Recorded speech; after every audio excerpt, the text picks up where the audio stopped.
Good morning, Carly and Todd. Pennsylvania Senator David McCormick is hosting this inaugural summit at Carnegie Mellon University today. McCormick says he wants his state to lead the next revolution in energy, tech, and AI. He and the president are expected to announce $70 billion in investments. And per Axios, these investments include new data centers, power and grid infrastructure, and AI training programs. CEOs from ExxonMobil, BlackRock, Amazon Web Services, among several others, are set to attend. President Trump has prioritized winning the AI race against China. In January, he announced Project Stargate, a $100 billion venture between OpenAI, SoftBank, and Oracle to build data centers in the U.S. Just yesterday, the Defense Department said it's granting contract awards of up to $200 million for AI development at Anthropic, Google, and OpenAI. The huge amount of data processing for AI requires a lot of energy, and President Trump is looking to remove regulatory obstacles to energy production to increase capacity. We need to win the battle for AI innovation in America, and Pennsylvania is at the center of it. And I told the president this is his energy dominance, technology leadership policies in action, and it's going to bring thousands, tens of thousands of jobs to working families across Pennsylvania, which is what he promised, and it's what I promised. Also on Monday, NVIDIA announced it can start selling chips to China again. The company was at one point facing billions of dollars in charges after the U.S. imposed tough restrictions on chip sales to China. Where do you live? In the city. Do you have a house? Apartment. Own or rent? Rent. What do you do for a living? Lots of things. Where's your office? I don't have one. How come? I don't need one. Where's your wife? Don't have one. How come? It's a long story. Do you have kids? No, I don't. How come? It's an even longer story. Are you my dad's brother? What's your record for consecutive questions asked? 38. I'm your dad's brother, all right. You have much more hair on your nose than my dad. How nice of you to notice. I'm a kid. That's my job. Okay. My favorite colds are the colds that roast me. So please, ladies and gentlemen, roast me. We are going and diving deep into the chat today in the United States Capitol building, where we are broadcasting live from right now. We'll be using your questions and we'll be consulting George Washington, whose bust sits right behind me in this ornate and beautiful room, with Speaker Mike Johnson, Lauren Boebert, Marjorie Taylor Greene, August Pfluger, James Comer, and a whole ton of other incredible members of Congress who will be joining us. Eric Schmidt and Mike Lee among them, the great Tim Burchett. Ladies and gentlemen, it is going to be a rowdy show, and it's going to be a show created by you. The questions are going to be asked by you. They're going to come up in the chat, and we have software where we're going to put up your name, we're going to put up your handle, and we're going to put up your question. Will we get to every question? I don't know.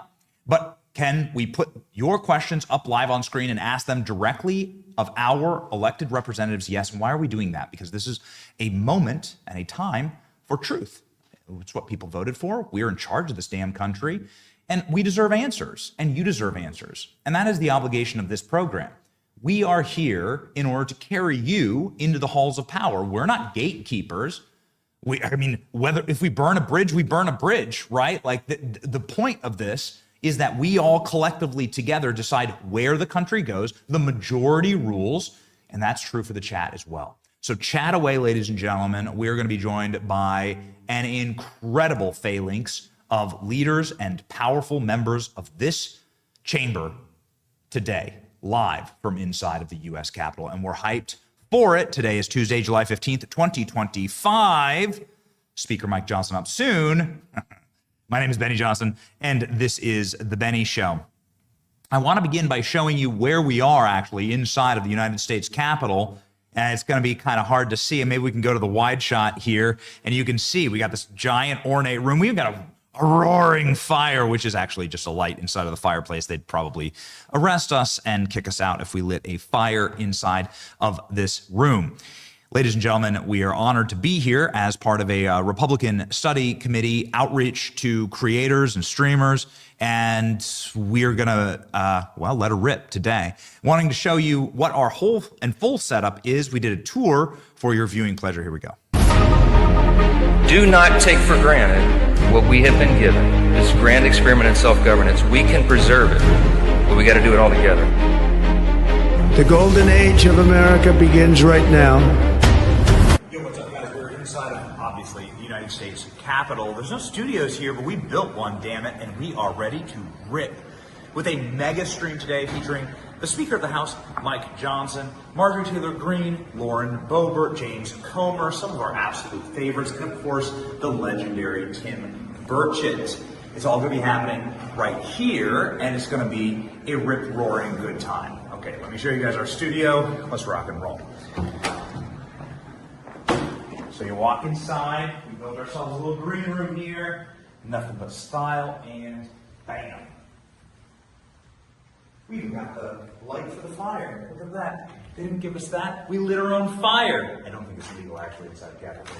We'll be smoking cigars, I hear, from some members of Congress. We're going to be asking questions directly from you, the audience. We'll be reading the chat, we'll be naming the handles, and we'll be asking the questions that the people want. Now is the time for transparency in our federal government. That's what we voted for, and quite frankly, we're in charge. So, join us soon, live.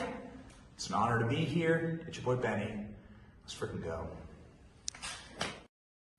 Pretty cool, right? Again, it's our honor to be here, and we're thankful to be invited, but more importantly, it's our obligation to you as an audience. It's our obligation to make sure that you come with us, that we don't gatekeep, that we take the questions directly from you, and that we give shout outs to the chat. So nothing but love to the chat. We just want to thank you for bringing us here. It's a movement of all of us. We're building a movement, and we're doing it for our children, our families, and for our future.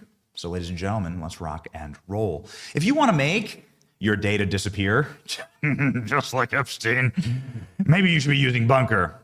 Just a thought, ladies and gentlemen. Most people don't have some type of creepy globalist network that they're trying to hide. Most people just want to stay safe from cyber criminals and from people stealing their data. That is what Bunker was created for. It's one app that can help you lock down some of the most important information in your life, like wedding photos, baby pictures, special memories, financial information, IDs, birth certificates, passports, and tax documents, wills, trusts, and insurance. Ladies and gentlemen, Bunker was created by experts with 25 years of experience catching criminals and fighting cybercrime. They created Bunker to help protect their own families, and now they're sharing it with you. So get the Bunker family plan today and make sure that you are sharing your information with people only you approve of. No spam, no surveillance, no imposters, never, ever. Ladies and gentlemen, get Bunker today. Go to bunker.life/Benny. Bunker.life/Benny. Use the code Benny for 25% off your family plan today. BUNKR.life/Benny. Use the code Benny for 25% off. Okay, ladies and gentlemen, I see the questions are rolling in. Our production team, how it's going to work here is our production team's flagging them for me. Some of the questions come in via the apps that you're watching. We are streaming. We're multi-streaming, right? So the questions will come in, we'll log them, and then we'll pop them up on screen, right, from the producers. I can't promise you that we'll get to every single question. I will promise you that we are taking the questions live and taking them from authentic, real users that are watching the stream live right now, just like you. That is our promise to you, and we're going to make this a series, by the way. We want to do this with Tulsi Gabbard. We want to do this with Kash Patel. We would love to do this with Pam Bondi. We'd love to do this with Donald Trump, right? And then it's a user-focused like connection to the base. And that's something that obviously we have been using the platform for the last week in order to bang the drum on. He's here? What's that? Oh yeah, he's here? All right, rock and roll. Fantastic. So that is what we have been using the platform for the ability for our authentic audience to meet people like the great Speaker of the House, Speaker Mike Johnson, who is here right now. And welcome to the stream, Mr. Speaker. Welcome. This is great. What a fantastic room. There is a shout out to Nancy Pelosi up there, a big photo of San Francisco. So, nice digs in either way. Yeah.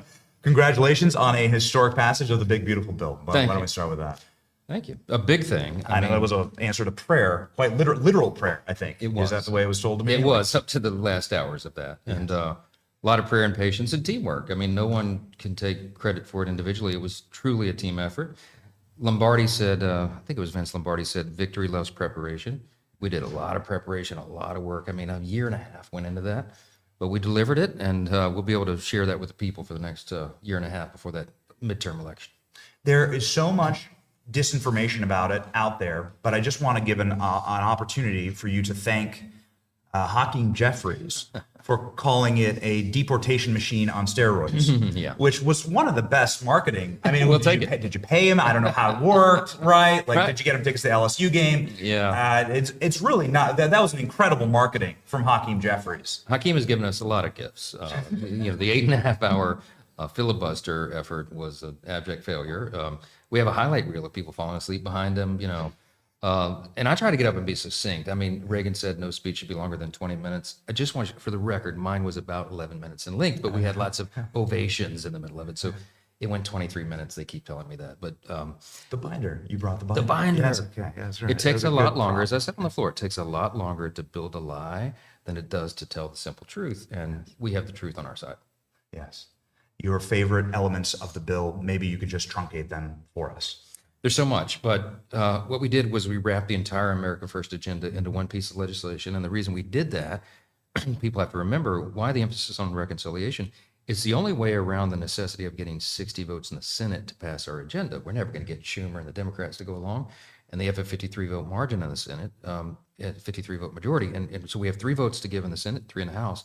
So we had to put it all together. There had to be something for everybody to get them all there, but there really is. And so in the final result, you get not only the historic tax savings, the largest tax cut in U.S. history, we also have the largest amount of savings ever in any piece of legislation in the history of legislatures on the planet Earth. Okay, it's at $1.5+ trillion in savings, drop in the bucket, but a very important turn on the wheel of that aircraft carrier that is the U.S. economy.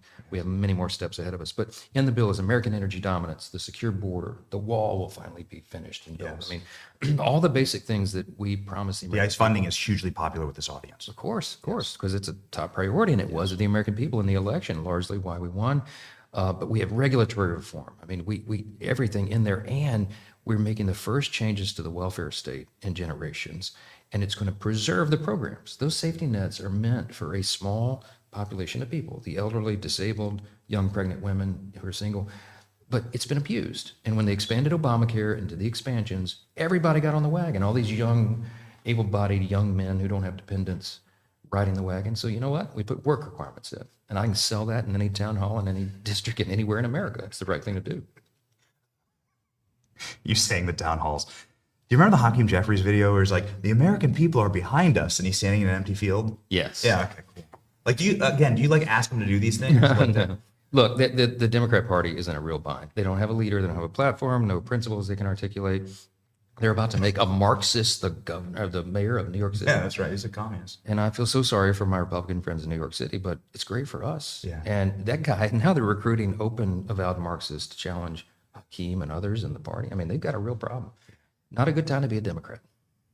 So your team sent along one piece of data, and then we're going to take questions from the audience. Your team sent along one piece of data that I wanted to cover here, which was Republican fundraising numbers are at historic highs Yes. right now. However, there's a huge conversation about, this very thin majority Yeah. and how we're going to keep it.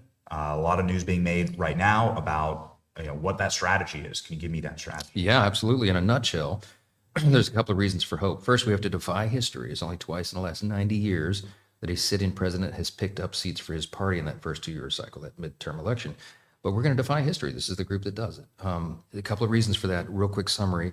We truly did experience a demographic shift in the last election cycle. So we have a record number, Hispanic and Latino voters, Black voters, union workers, Jewish voters.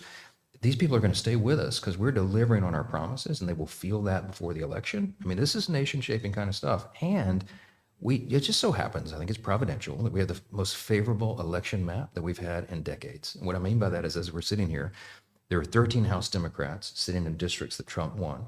21 of them are sitting in districts he came within 5 points of winning. There's only 3 House Republicans sitting in Kamala Harris districts. So we have a totally offensive opportunity to go out and flip blue seats to red. We're in the candidate recruitment phase right now. We got some all-star candidates. The president's all in. He's helping me on that. And we're excited, man. I'm bullish on the midterms. I'm convinced we're going to grow the majority. the majority was grown and this election was won by young people. And here's our first audience question here from Golden Age 007.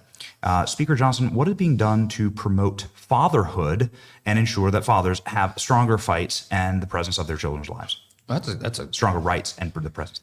Yeah, it's a great question. This was a pro-family piece of legislation. The One Big Beautiful Bill reflects our policy choices. We increased the child tax credit, which affects like 90 million Americans. 91% of the country will benefit in some big, meaningful way with their wages increasing and all that. It will help households to be stabilized.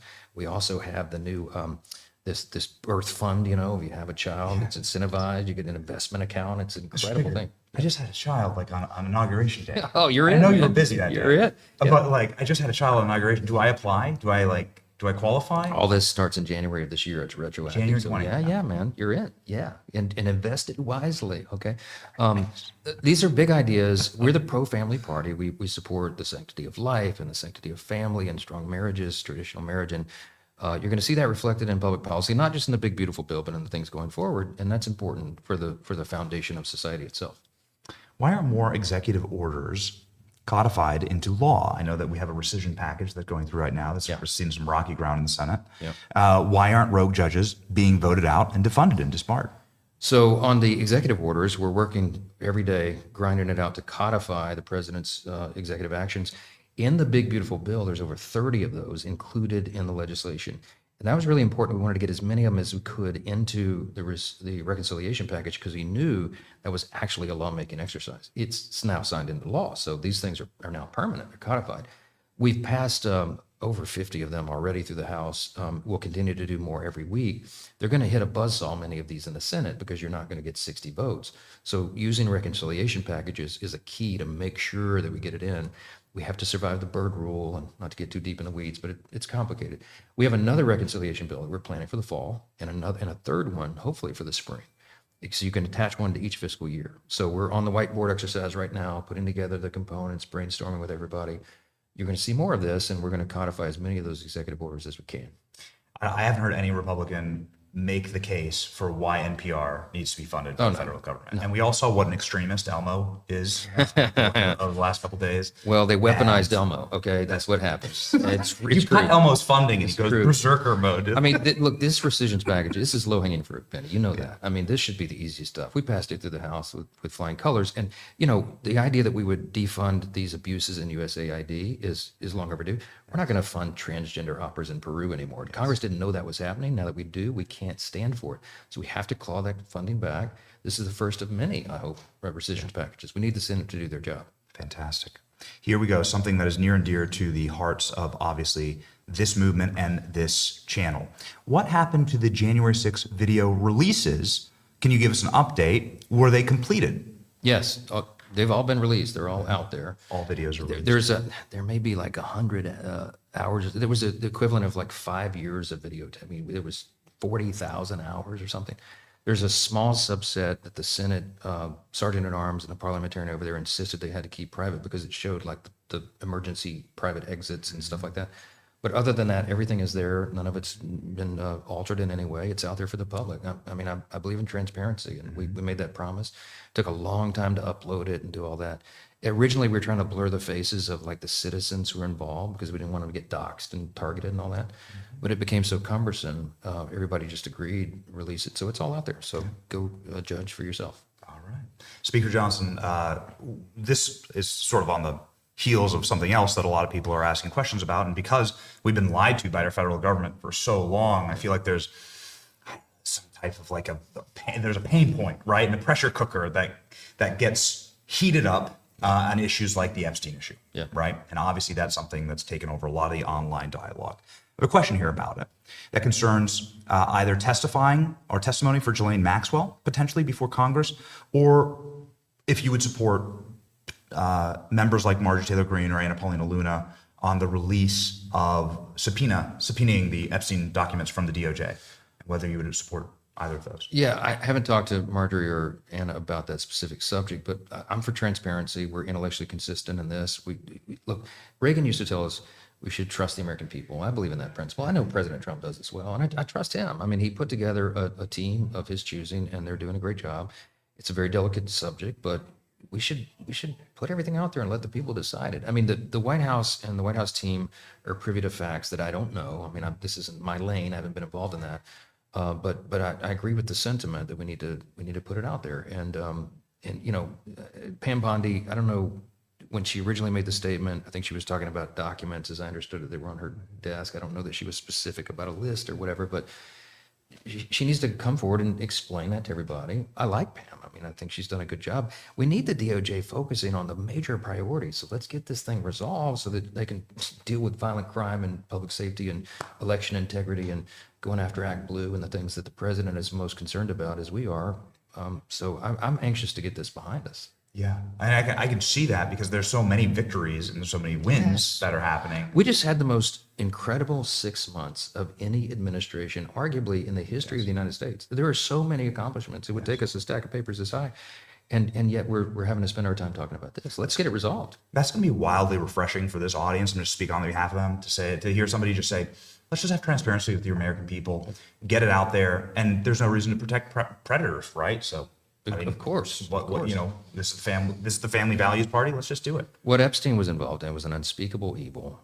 We got to stand against it, not just in word, but in deed. And so we'll see what happens. Look, I do trust the president. I know his heart and head is in the right place. I don't question that at all. And I'm convinced they're going to sort this out. The reason why this is such an important question is that there is like real danger on the streets. Attacks against ICE agents up 700%. We just heard today from DHS. One of those attacks, Mr. Speaker, was a member of Congress, somebody named LaMonica MacIver, who was just indicted. Yes. And while the news cycle moves very quickly, it turns out that she's going to get her day in court. Yep. What is your take on that? And there seems to be a pretty alarming trend in both houses, the Senate and the House, where Democrat elected representatives are like bum rushing Kristi Noem, right? We saw with Padilla. It's unbelievable. I mean, I have been very vocal publicly and privately with these individuals in Congress on the Democrat side. And at every lectern and every time there's a press gaggle, we've got to turn the temperature down. And the Democratic Party they seemingly believe this is in their political, it's a political advantage for them or something to make the enemy law enforcement. I don't buy it. The American people don't buy it, but it's leading to real danger and real peril for people who take that risk and put on the badge. It's unbelievable to me. I don't understand why they're doing it. They're sealing their own political fate. I mean, but it has real world consequences when you have our heroes out there taking on unnecessary risk. I was at the Chicago ICE regional office a few weeks back, visiting with the people there, just telling them on behalf of Congress and rational people in this country, we love you, we appreciate you, we're with you 100%. We got them a lot of additional funding. We're gonna have 10,000 new ICE agents because of the big, beautiful bill and all the support that they need. But we got to have elected officials act like mature adults and not spur this stuff on. It's really dangerous. Yeah. What would be your take on LaMonica MacIver? She currently serves under... She's on the Homeland Security Committee. That's right. In fact, there was a hearing today. Is there going to be any type of consequence? So here's this is the delicate balance we have in the House rules. Believe it or not, you're not prevented from serving on a committee if you've been indicted. And our first reaction to that is what? Okay, but here's the other side that we have to consider, and these are the things you got to balance. If a member just being indicted means that you're kicked off committees and you're no longer effective in Congress, you know there's some leftist local DAs around the country that would weaponize that immediately, and they would start prosecuting and indicting all of our conservatives in the House, and then they'd all have to be kicked off their committees. I mean, that would be political dynamite, right? So you got to be careful to balance it. The House Ethics Committee is required to do an in-depth investigation when something like that is triggered, and they are doing that at MacIver. We're awaiting the outcome of that, and then we got to make the decision on how to proceed from there. Just a random, just very important question that I can't figure out, and please help me, please educate me on this. There's a story, and I don't know if we have it in our deck, but of AOC having a illegal alien working on her federal staff. And since you know this operation inside and out, and you're probably the most effective, I mean, I didn't know Republicans could pass laws anymore until I met you, but since you're one of the most effective speakers and you know the ins and how does that happen, Mr. Speaker? It shouldn't. I mean, that would be a violation of federal law. I would not be surprised if that were the case. They want to give them safe harbor and sanctuary cities and all that. Why not have a sanctuary in your own congressional office? But if she's doing that, there's real consequences, and we'll have to look into that. That's the first I heard of it. I don't really follow it. Yeah. The staff member self-deported because they got a notification. Oh, that's illegal? Nobody asked questions about it, but it's true. It's all it was written up by the New York Times. So Unbelievable. I don't read the New York Times. I have to go. I know, but what I'm saying is, her congressional reporter wrote this up, and it's like, well, this is a problem. Wow. Yeah. So she's alleged to have known that she knowingly employed. Oh, That's great. why I'm asking. I needed another project today, but appreciate that very much. Thanks a lot. We don't have enough scandal. Looking on into the future. Last question. Looking on into the future. Maybe we speak to a lot of young people. Have a lot of young people in the audience. I know that you have a pretty fascinating story yourself, and about choosing life, and about choosing family, and about choosing to to make your start here in this country, and not blackpilling and not dooming, and given to this stature to which you have risen, right? What a remarkable story. Maybe a message for things to come, and maybe a message of hope for younger people. Yeah, and we have to do it in a very short period of time. I got to go on the House floor. That's right. Last question. For the Texas victims, but I'll say just in short summary, God chooses the lowly things to confound the wise. Stick to the truth of Scripture. You'll be fine. You'll earn the favor of God and man. And God delights in using unlikely people to do these things. And, I'm probably the least likely person to ever hold this gavel, so I don't hold it too tightly. We're here, but for the grace of God, all of us. Follow the timeless principles, stand for the sanctity of life, stand for what makes America the greatest nation in the history of the world. It's not even close. We're the greatest of all time, most free, most successful, most powerful, most benevolent, because we were built on the foundation of truth. And if we lose that, we lose something it's necessary to hold a constitutional republic. So still an experiment in the world stage. Do right, do well, and God's going to bless America. That's my closing. How about that? Ladies and gentlemen, he called America the GOAT there. Do you understand? That's right. He said America's the GOAT. That's right. Thank That's you. right. Mr. Thanks, Speaker. brother. Good to see you. What an honor. You guys. Thank you, Mr. Speaker.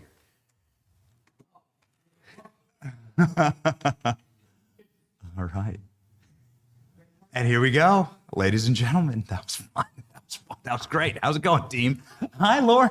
Great to see you, Benny. What's happening? Oh, man, we are back in D.C. and, Yes. and ready to get some stuff done. Yes, we're cooking. Yes. What's going on? Well, Okay. right now we're working on the appropriations bills, and I would love for just one Congress to see these actually pass all the way through. Single subject bills, individual appropriations bills signed into law, but we have this minority that we keep using, a slim majority. It feels like a minority. We keep using that as an excuse, and we might see an omnibus out of it. Uh-oh. Yeah. Not But good. at least it'll be a good omnibus. Maybe. Written by Republicans I and know. Democrats. God bless America. Oh, probably would be good. Okay, can you explain that, though, in simpler terms? Can you explain that in terms of Sure. So you want to see every single bill go to the House floor? yes. So if you recall, in 23, we had the big speakers fight. And one of the big demands that we had was we would have. We remember. we remember.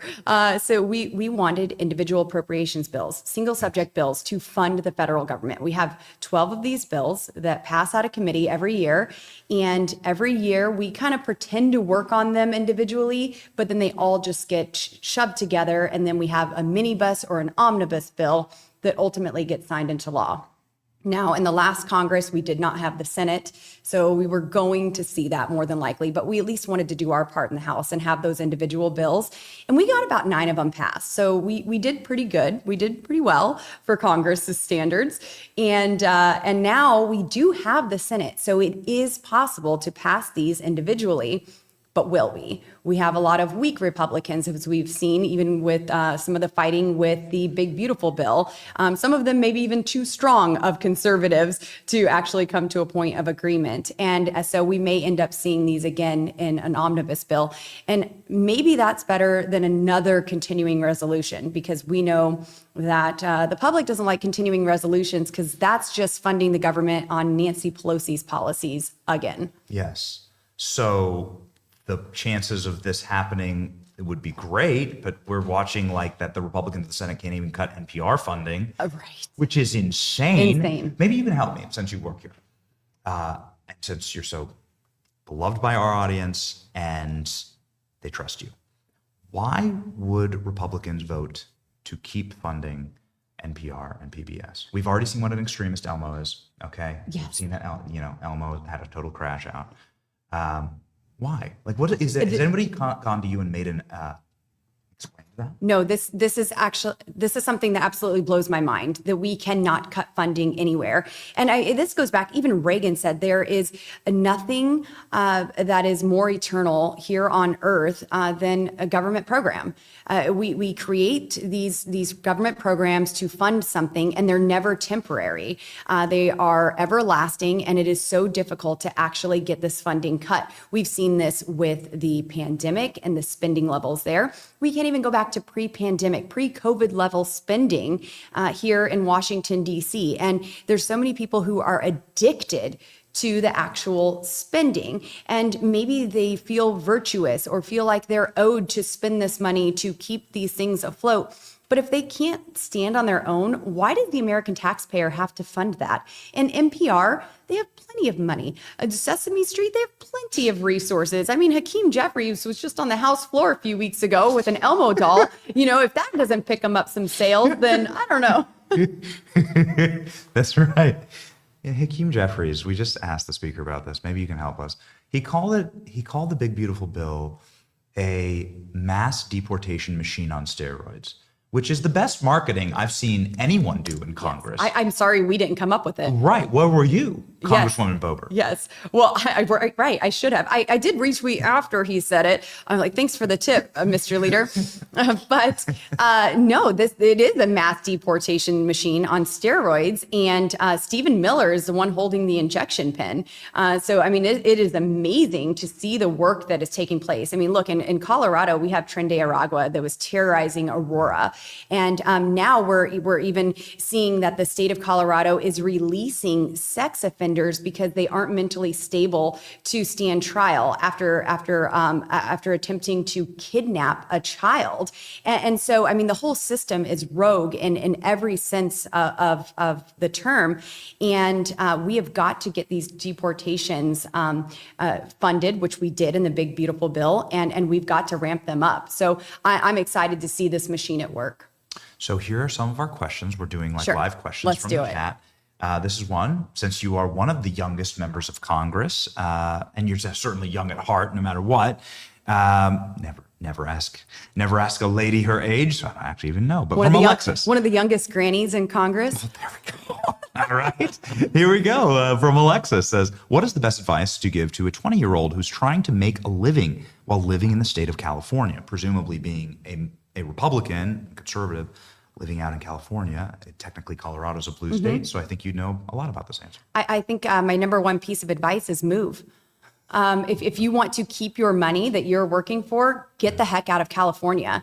I have friends that are doing well for themselves and recently relocated to California for work, and they're seeing that nearly half of their income is being taxed. And so if you want to actually keep the money that you are working so hard for, get out of there. Go to a state that is not imposing these extreme taxes. Now, in Colorado, we have the Taxpayer Bill of Rights. We call it TABOR. And that actually protects some of our tax dollars from the state squandering. California doesn't have that. And if we didn't have it, we would look a lot more like California in terms of taxing our people. But even so, they are also implementing fees every time you turn around. Now Netflix is going to be taxed as a streaming service for the state of Colorado. This was upheld by a court. And so now Colorado is going to tax our Netflix there. So I guess I have to create a new account with my aunt's address in Florida or something. What's going on with Tina Peters? We always ask, yes. so help us. So I talk to President Trump often about Tina Peters. She's actually in a jail in my district. and it's difficult for her to even get visitors. Yes, she was moved to Larimer County, and she's in jail there. And this is something that I and many others have spoke to the president and Attorney General Pam Bondi, and of course our FBI directors about intensely, because what she is in jail for, these are state crimes. So, I do want to put that aside. President Trump cannot just come in and pardon her. This is something that has to be done by Governor Jared Polis. And she was charged with these state crimes, but the ones that they hit her with is actually something that our current Secretary of State did on a statewide level. Tina Peters somehow released one password that got out to the public, and this password was released after the election. No votes were changed, no election results were changed due to this. Nothing was accessed, but just in this last election, there was passwords for 62 of our 64 counties in Colorado released and made public. And the Secretary of State, Jenna Griswold, tried to hide this. There were county clerks who were not even made aware that their passwords had been released. And this was during early voting in the 2024 election. So Tina Peters is sitting in jail for something that the current Secretary of State for Colorado did on a much larger scale. And now our Secretary of State is running for Attorney General of Colorado. The scales of justice are not evenly weighed there. And I do believe that President Trump is working on ways to free Tina. And we have to get creative on that, how that's going to actually happen, since it is state charges that she's in there for. Yeah, the state charges that she's in there for. Because like from a federal perspective, there's not a lot that you can do there. Correct. And she did have one federal charge, but they did not convict her of that federal charge because that is something that could have been pardoned in this administration. And I think they knew President Trump was going to be in there and would defend Tina for honoring election integrity and trying to expose any fraud that may be done in the state of Colorado. Let's talk pardons. So here's a question from Mike Farrell. Can they pass legislation to reduce the use of auto pens, requiring handwritten signatures, executive orders, pardons, and so on going forward, so that we know that it's actually not a Roomba running the country? Yes. So I think something like that, especially for the weight of the document that's being signed, I think that is something that we can move forward doing. Look, we use auto pens. I have an auto pen in my office, but I also know exactly what's going to be signed. There is a paper trail of saying, I approve this. So my legislation, if we are drafting legislation and they're just going to put on a digital signature or use an auto pen, well, then that has my approval and you can actually look through that. But to not have any record, any paper trail, line of a chain of command for this to be used. I mean, that's an issue.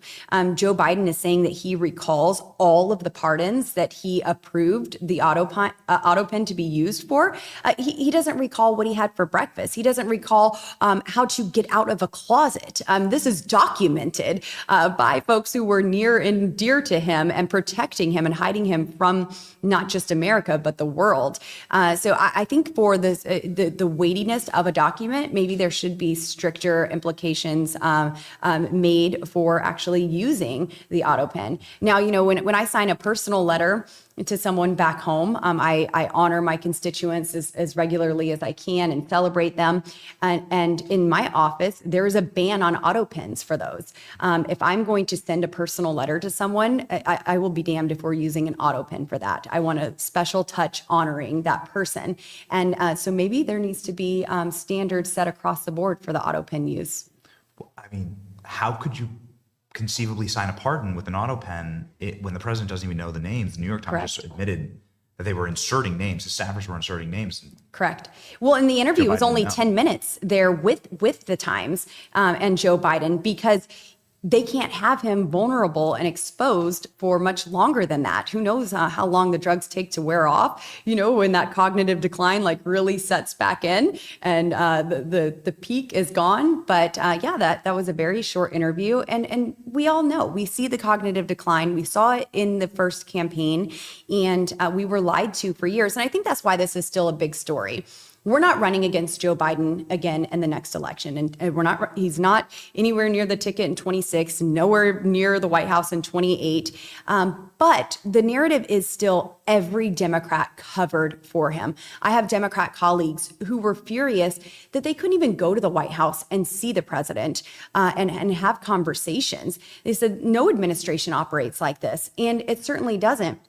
I've been to the White House and seen President Trump many times this year alone, and that's how it should be, that regular communication and those visits to keep the president up to date. And members of Congress weren't even allowed into the White House to meet with the president. It wasn't real. It wasn't a real presidency. No. He had fake rooms built and everything. Fake rooms? Right. He had that press room where that's right. The fake White House. Yeah, the fake White House. Exactly. Yeah, Fisher Price. Yes. Yeah, that's right. Okay. It's a fake party. They don't have real supporters, and they don't have real donors. And ActBlue is something that is currently being investigated, I think, by committees that you serve on. Yes. This is a question from Harmony Galpal 9. Ms. Boebert, what is going to happen with those politicians that got donations from ActBlue? Why can they keep using this fraudulent donation service? Yes. And so I don't know if anything is going to happen to the members individually, but certainly those who run ActBlue. There's been issues that have come up with ActBlue for quite some time now. Project Veritas, James O'Keefe Media Group, they've done a great job of exposing exactly what is going on at ActBlue. I did a very short few-minute search into ActBlue with some of my largest donors in Colorado and closest friends who I know donate to the Republican Party. And their names were on it. My name was a donor on ActBlue. My ex-husband's name was listed as a donor on ActBlue. Don't mean to be rude, but can I stop you there? Yes. Hold on. You're a very well-known Republican member of Congress. Yes. You have many millions of followers on social media. Yes. People know you when they see you walk down the street. You're donating to Democrats. Well, I am not. But according to ActBlue, Lauren Boebert has donated to Democrats. We've covered this because there have been many guests on our program, and shockingly, it's probably easier to count the guests that didn't have their names and addresses stolen from them. And this is identity theft. Yes. This is a real federal crime. Yes. This is real teeth to it, right? Correct. And easy to charge. So you're saying you're a victim of ActBlue laundering money Yes. to Democrats. That is absolutely correct. And not only is it the identity theft, but they are straw donations, which is also illegal. You cannot donate in someone else's name. And the forms are very strict and detailed. So we can actually track who is donating. But for the person who used my name, my ex-husband's name, to donate to ActBlue, and many people who I know would never donate to ActBlue who are listed, and some of them, I mean, it's hundreds of thousands of dollars that are on there. One person in particular. And so not only is that identity theft, but they are straw purchases. It's kind of like a straw gun sale.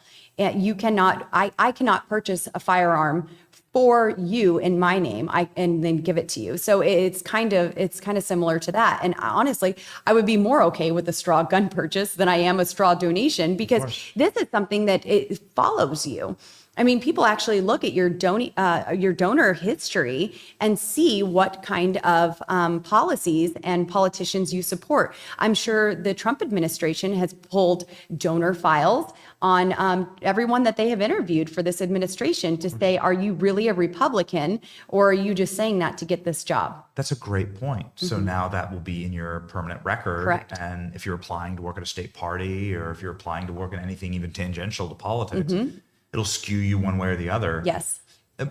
Beside the fact that it is a violation, obviously, of, I mean, it seems like a civil rights violation, because what they're doing is they're taking your name and likeness and address Yes. and donating something antithetical to what you believe in. Yes. Well, and So then what's think gonna of that happen? too. You're sitting here, you're walking the halls with all of these members of Congress that are accepting these stolen dollars and these stolen identities. What the hell's going to happen? Yes. Well, so as a member myself, so if someone did that in my name donated to me for WinRed, they have ActBlue, we have WinRed. So, I mean, there is a little bit of sympathy there. I get donations from WinRed and I don't know who they're coming from.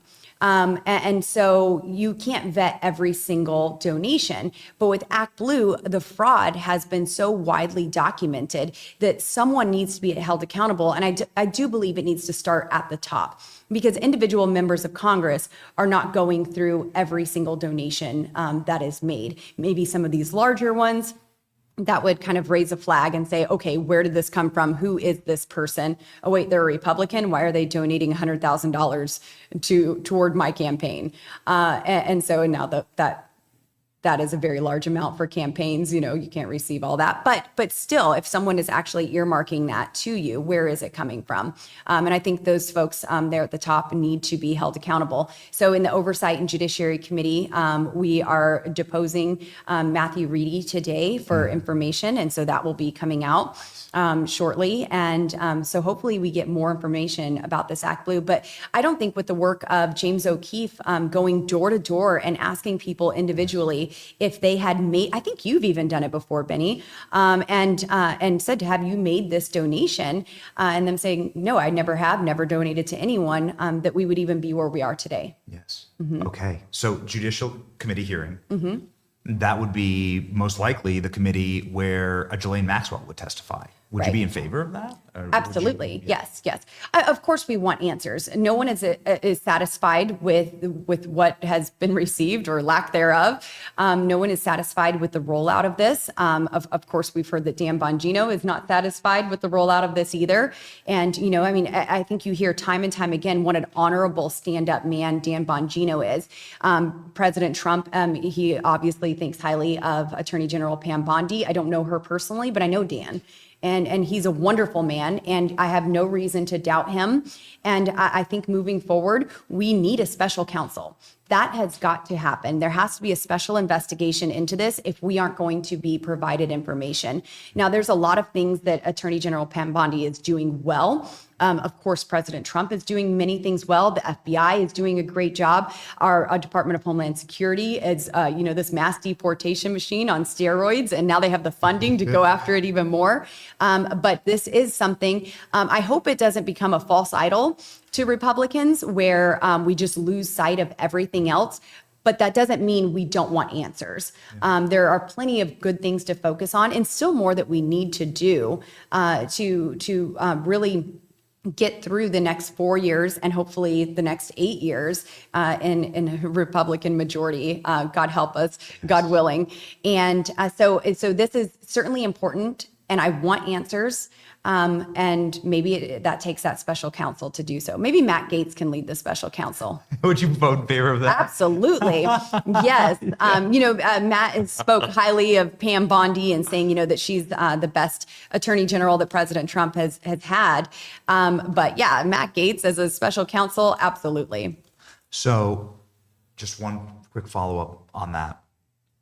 When it comes to the restoration of faith with the American people, that is a practice that Congress has actually assisted in with the requests of documents for JFK. And I use this as because I'm trying to be a friend.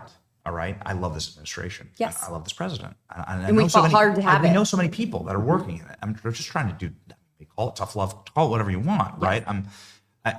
I'm just using this as a golden example. The JFK releases by Tulsi were incredible and learned a lot. Yes. We just learned that Oswald was practically a CIA informant, right, or agent. Yes. And they've been hiding that and everyone's very impressed by Congress getting that information. And these are requests made through Anna Paulina's committee, who I believe you're on. Yes. Yes. Okay. And so by you and your committee. And so I just, maybe final question here, but can we use those tactics in this instance? Because what that did from our perspective, and we read the chat and we read the comments, there's this pressure cooker that built up that the government's lying to me and they hate me and they're lying to me and they killed my president, right? They killed a president. They nearly killed Trump. And they're lying to me about killing a president. And that's so evil. And then what you do in your committee is you release that pressure. And that's so good for our country. It actually is so helpful for all of us that you release the pressure on JFK. And everyone's like, okay. Yes. Now they're being honest with us. That's nice. Thank you. And it restores faith. It immediately restores faith, right? Maybe it's not perfect, but it jumps, right? And can we apply that to the Epstein case? Because I see that deterioration. And quite frankly, it's going to be hard. I want people to trust, but I want people to trust like Dan, Yes. and Cash, right? Yes. And, Pam, when they're doing something, or I want those wins to be, I want their wins to be wins and not to be shadowed by this. Absolutely. And so transparency is the only way to garner trust, to regain it, and to move forward at being trusted by the American public. And that's why I'm here. I didn't trust my government. And so I said, well, I'll go there myself and see what's in there, and so this is imperative. And, credit to our chairwoman, Anna Paulina Luna, who has been on this from the beginning. Now, the only difference in the JFK files, RFK, MLK Jr., the only difference is our task force has to deal with the declassified documents. Epstein was not something that was declassified, but certainly something we want to have released. And so we've been working on the things that were declassified. Tulsi Gabbard has done amazing at providing us information, and there's still more information that is coming out. We need to get to a point where Congress can also subpoena records or be given records to have actual hearings on. A lot of times hearings can be frustrated because it seems like it's just a lot of talk, a lot of questions with no answers. But it is something that the American public is watching, paying attention to, and can receive information and then dissect that themselves.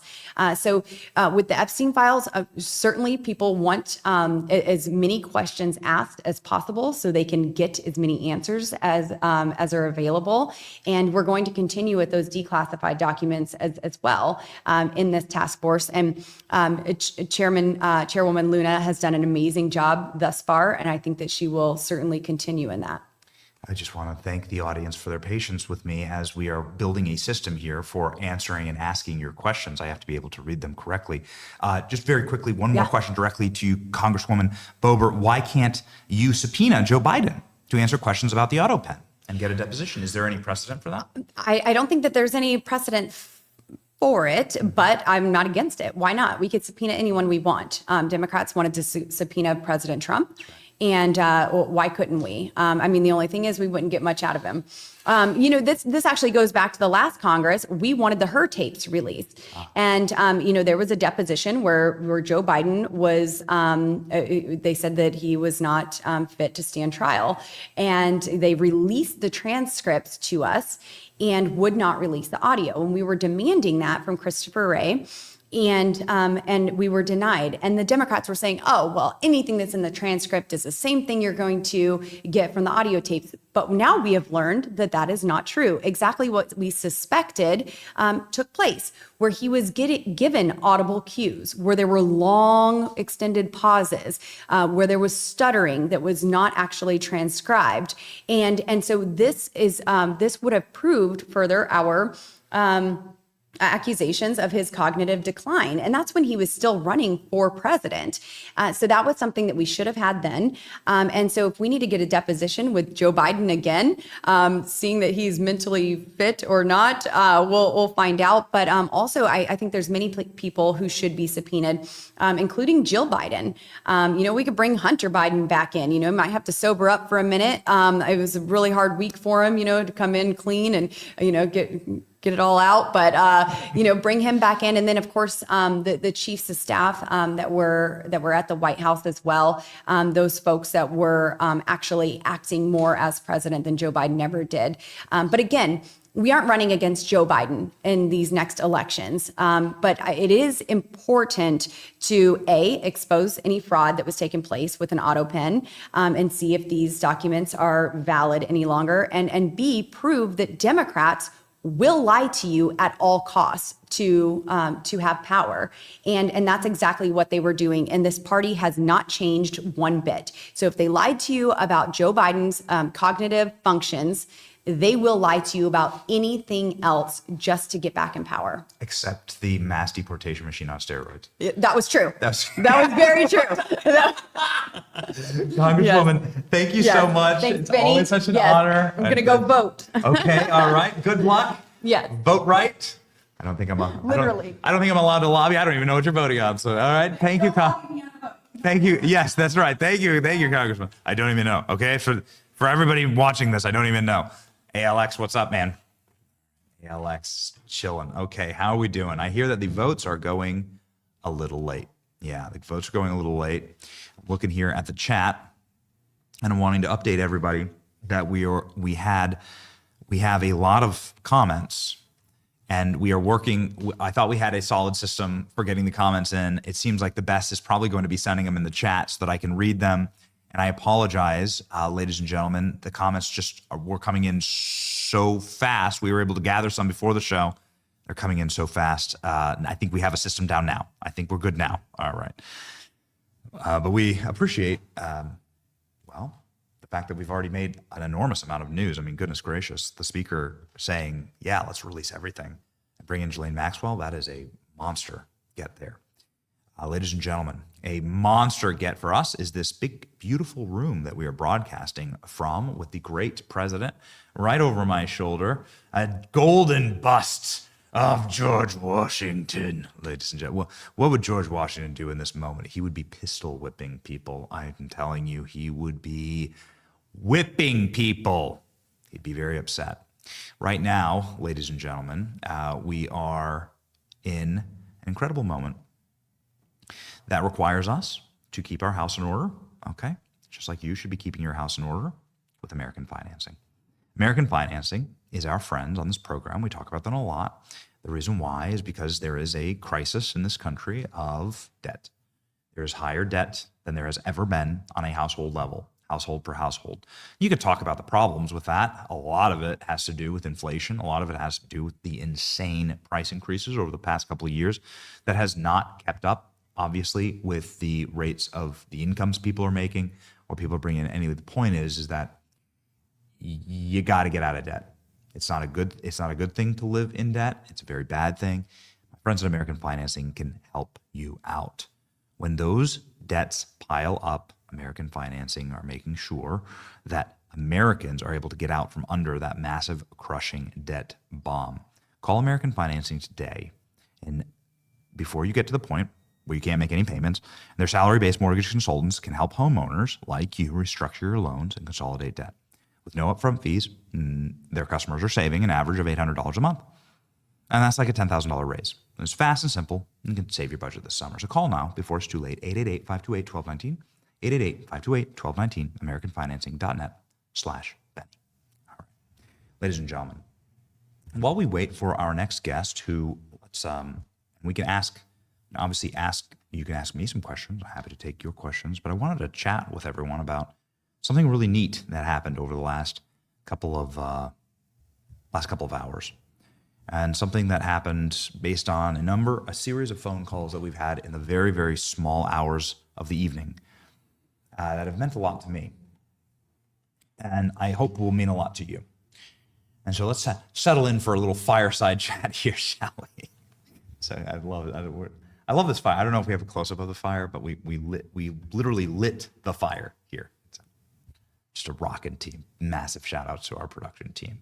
Their names are, of course, Killer Klein, as you know from the morning stream, and Colden, who is just freshly joined our team and is a brand new state of Florida resident who took Congresswoman Boebert's advice, got out of California. He's joining us from the Adam Carolla show, where he was working there in LA, and he is now rocking in Tampa with us. So we're so happy to have Colden here with us.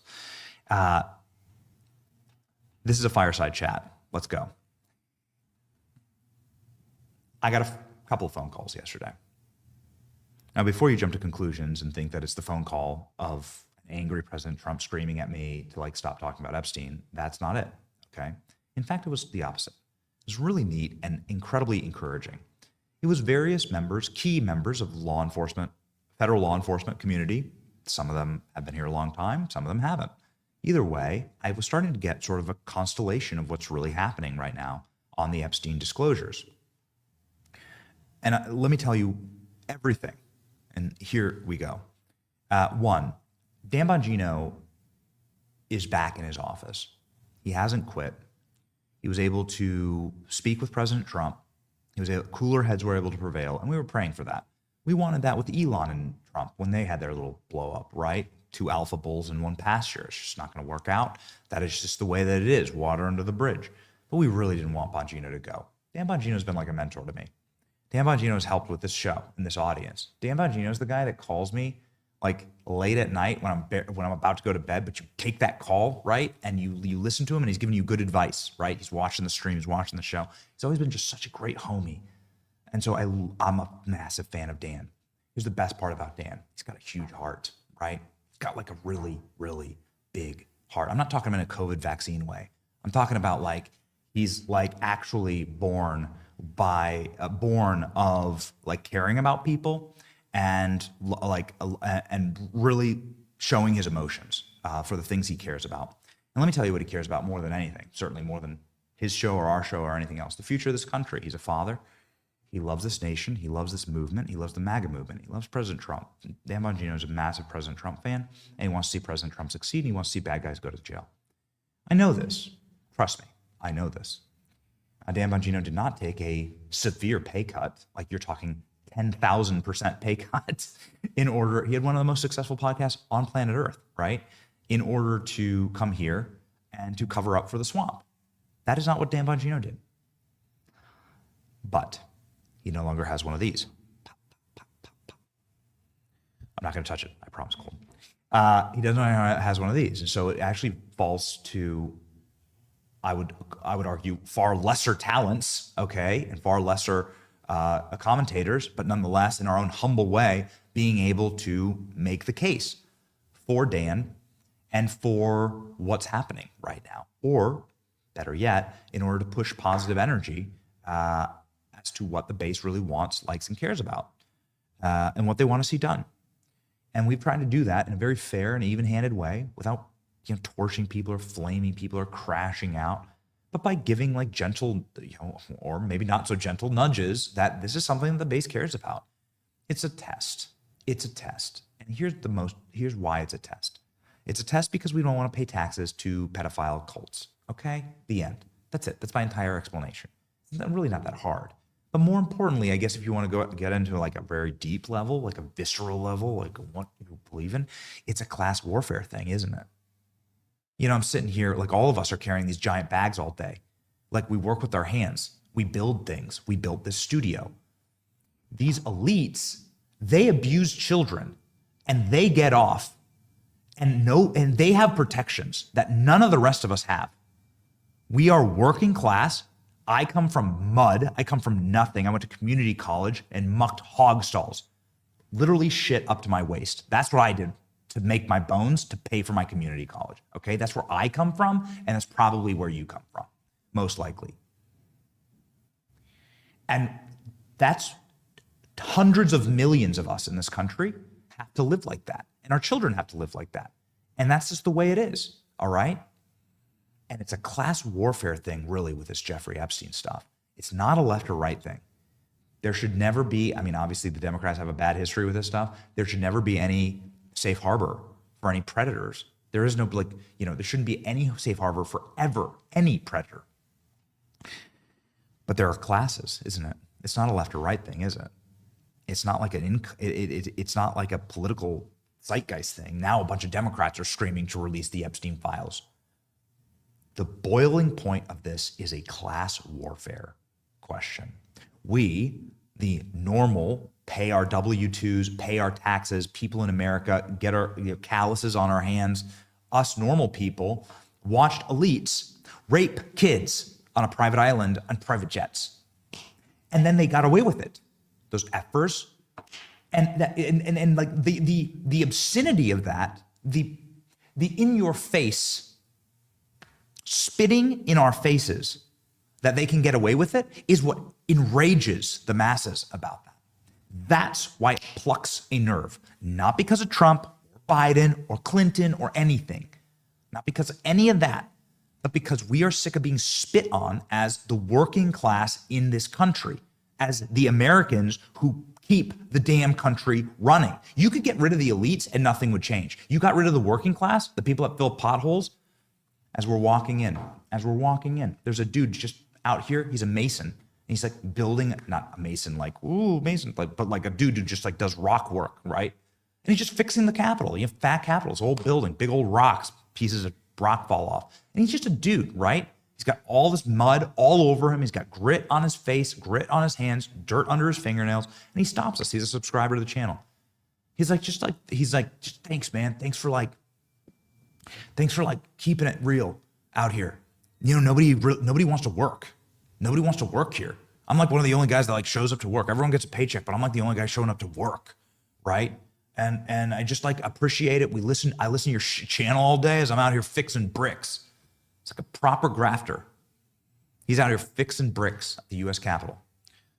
And this dude is a subscriber to the show, and that's like one of the greatest honors. We sat out there and talked with him until we got so many mosquito bites we had to keep moving. And we had to get the show ready.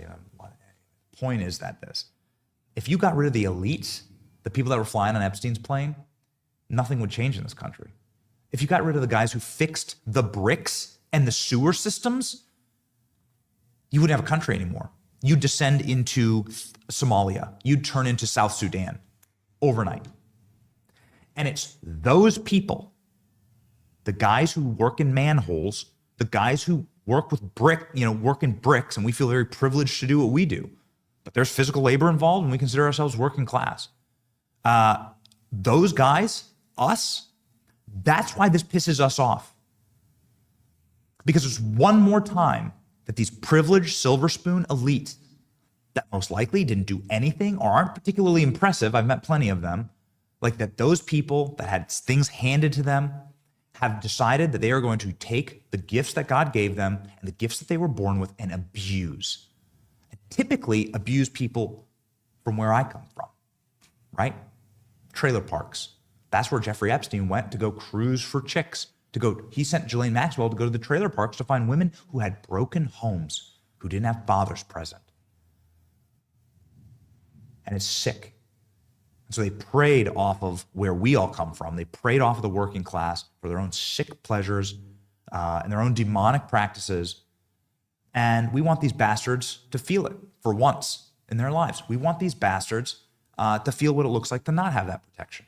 And we want everybody who knows them and everybody who's ever been their friend and everybody who's ever whoever even texted them while they were going to Epstein's Island to feel fear. The kind of fear that people felt on January 6th, quite frankly. I'll tell you this from inside of the Capitol. You know, I was invited to January 6th, the Trump speech. I've lived in fear for the last 6 years, right? Because my name, not because I didn't go to anything here, whatever, right? We've had nothing but J6ers on our show, we're big advocates for them. But I had my name on a seat there for Trump's speech, right? I was invited by the White House to listen to January 6th speech by Trump. And I've lived assuming, and my wife and I had this conversation. I've lived in assuming that a Fed would kick in my door, right? And just because I attended the Trump speech, would haul me off, right? They'd come up with some, they were trying to come up with some reason, right? Haul me off. Obviously, thank God that President Trump pardoned J6ers and we pushed that behind us. And even Mike Johnson just said, I've released all of the tape. Everything that doesn't have some type of security element to it that cannot be released for security purposes, you have it all. You have 5 years of footage. Go for it. That's transparency. I felt that fear. Every person, I just assumed it would happen, because it was just happening to everyone. Every person, why should I feel like that? I did nothing wrong. That's the power of the DOJ when you actually angle it directly at the people, when you actually angle it directly at a group of people. What I'm asking for is for that searing heat and fear to be angled at child predators. That's what I want them to feel. The people who flew on that plane and the people who engaged in that activity, I want them to feel that at any moment, a Fed will kick in their door and their life will be over. That's what I want. That would be justice. That would be righteous. That's good. These people are evil. There's no greater evil on earth. And so that's why we ask. And that's why we keep asking. And we do it out of love for the president's administration and care for the people that we are close with. And now I have the update. Sorry for that long-winded answer. My producers are telling me that it's just a few more minutes till our next guest. Who will our next guest be, by the way? We have an incredible slate. Here's our updates. Dan Bongino's good. and he's going to stay at the FBI. How long is it going to stay? I'm not sure. I wasn't given a timeline. He obviously had a very public blow up with Pam. Trump's calmed everything down and calmed the waters. Dan Bongino and Kash Patel want further disclosures. I know that as a matter now of fact. They want further disclosures, maybe a special counsel. They want more, okay? Just know this. They want more. I'm not pointing the finger of blame necessarily, because I do believe that it is a complicated issue in the sense that you don't want to re-victimize people, obviously, and so on. Okay, I get that. But there's real truth to there being a now large, motivated movement of people inside of the federal government that want a principal, special counsel, that want far more muscular and massive disclosures, and that is growing because of us. That's growing because of our activism. That's growing because of what we are doing on this channel and on other channels. I reported this out last night. I reported out that there is now a very strong movement for more, and a very strong movement amongst our base for true justice on this. And I think that, quite frankly, the process is the punishment. True justice would be just being out with all the files and all the evidence. That would be actual justice. And the people who not only were a part of this, but also enabled it. Again, there's a clip, I don't think we have it loaded, but there's a clip of Cindy McCain, who probably has chilled out in this room before. I don't know. We're on the House side, not the Senate side. But Cindy McCain, lived up here. Her husband ran the damn Senate. And here's this clip of her. Let's load it. Here, there it is. Here's this clip of her that says that where she's like, we all knew what Epstein was doing. We knew it. We knew. It was known. He was our donor. We just didn't want to do anything about it. That's insane, lady. Like, what an insane thing to say. She's one of the most powerful women in all of politics. And here she is, like, I think we have the clip actually. All right, here she is saying this. This is what I'm talking about when I talk about justice. Here we go.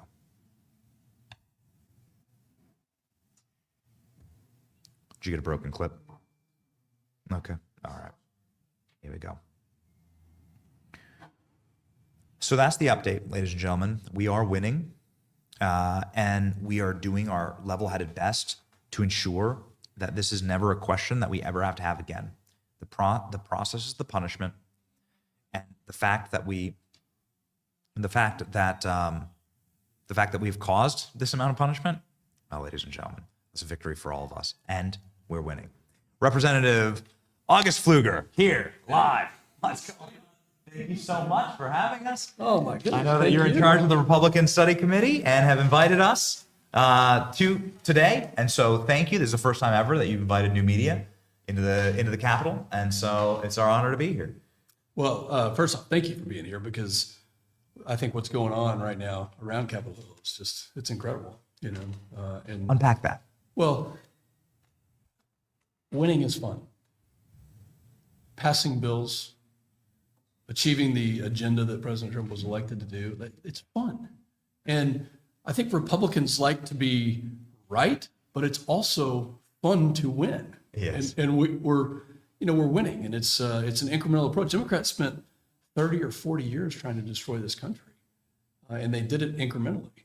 And what Republicans are doing right now is incrementally clawing it back. It's not perfect, but it's winning. And we've got to get used to that. And we don't need a 2-year majority. We need a 20-year majority. Yes. Or 100 years. Honestly, I didn't know, Congressman, respectfully, I didn't know that Republicans could pass laws. I didn't know that was the thing Republicans were even capable of doing. Yeah. For years, this show and this audience was lied to by people like Paul Ryan, you don't have to drag him, I will, saying he's going to build a border wall. He's going to fund the border. He's going to fund ICE. He's going to fund Trump's border wall. He did a little sizzle video praising himself for riding a horse on the border, saying, I can't wait to build Trump's border wall, to do anything. In fact, did the opposite. But you guys freaking pulled it off. That's the thing. What's the difference? What changed? It's a mentality shift. Okay. Yeah. And it's kind of back to that Reagan model of 80%, right? If I can get 80%, that's a victory. Business people will tell you when they go to the negotiating table that they have to get some sort of return on the investment. They have to get a win. If they can get a win, and they know it's very unlikely they're going to get everything, they'll start high. Trump is the master at this. He's the art of the deal. He knows the deal. Republicans today have taken the approach of, okay, it is not perfect. Like, I can tell you 100 things about the bill that I wish were different. But you know what? I can tell you 1,000 things that are really good and that I'm very happy that we did. And I think it's a mentality shift. We're winning because we're like, we're going to come back. We're not done. In fact, this is step one. Yeah.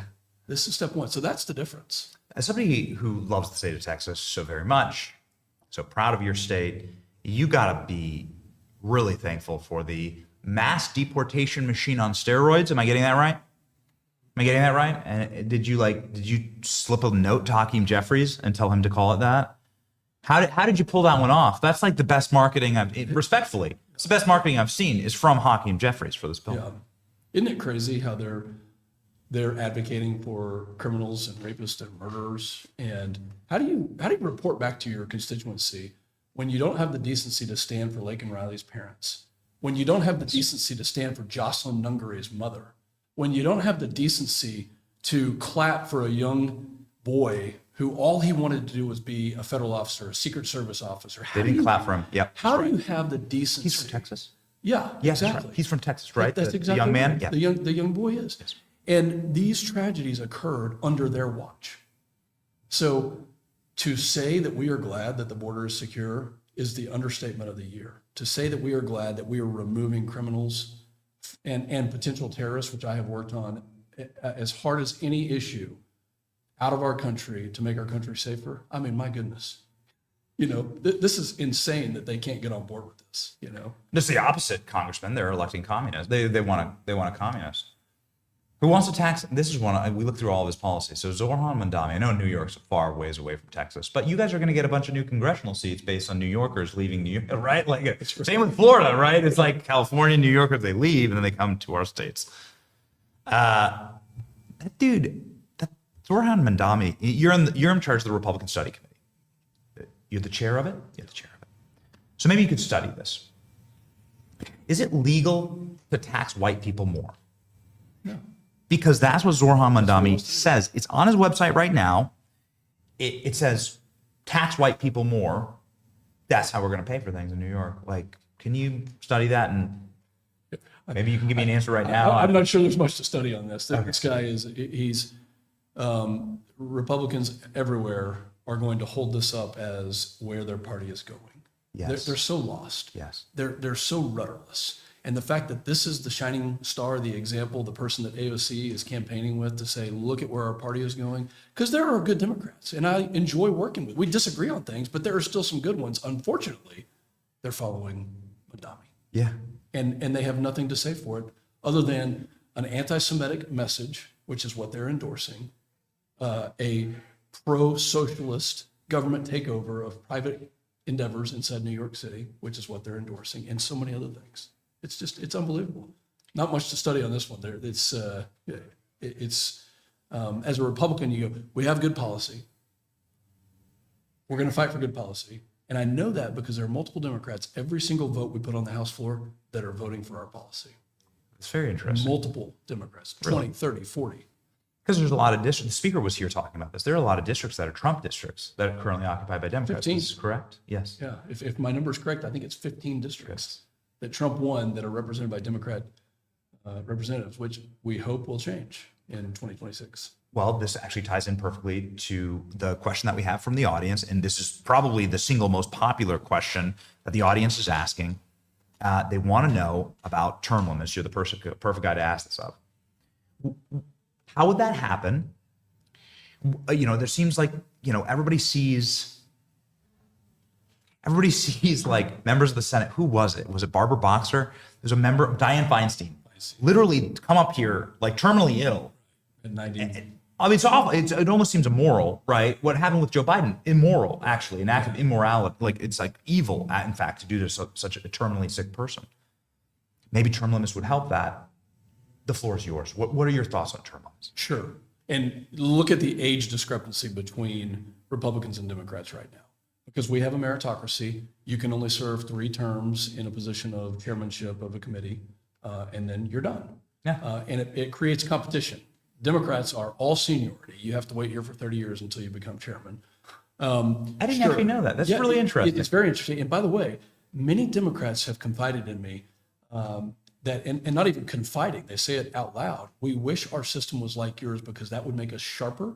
It would make us more competitive. We could compete with your ideas. Unfortunately, we have people who are, in some cases in very poor health that are running and are in charge of committees. So sure, term limits. Don't ask my wife about them. She's very pro term limits for family reasons. Yeah, she wants you to be back with your beautiful family. Absolutely. You have 4 children. We have three girls. Yeah. The deep state. I'm in my 3rd term. Understanding where these bureaucrats are that have for decades controlled the agencies, have written regulations and basically things that have the full force and effect of law, the oversight that is needed is not a 2 or 3 term job. It is not a 20-term job. It's somewhere in the middle. If you can't get in here as an Air Force guy and promote, and I don't mean position, I just mean by influence of do your job well, figure out how to do it better next term, so on and so forth. If you can't do that in about 12 to 14 years, you're probably in the wrong business. I think that's what the Constitution was written for. Term limits will always be a discussion. I would be open to looking at this.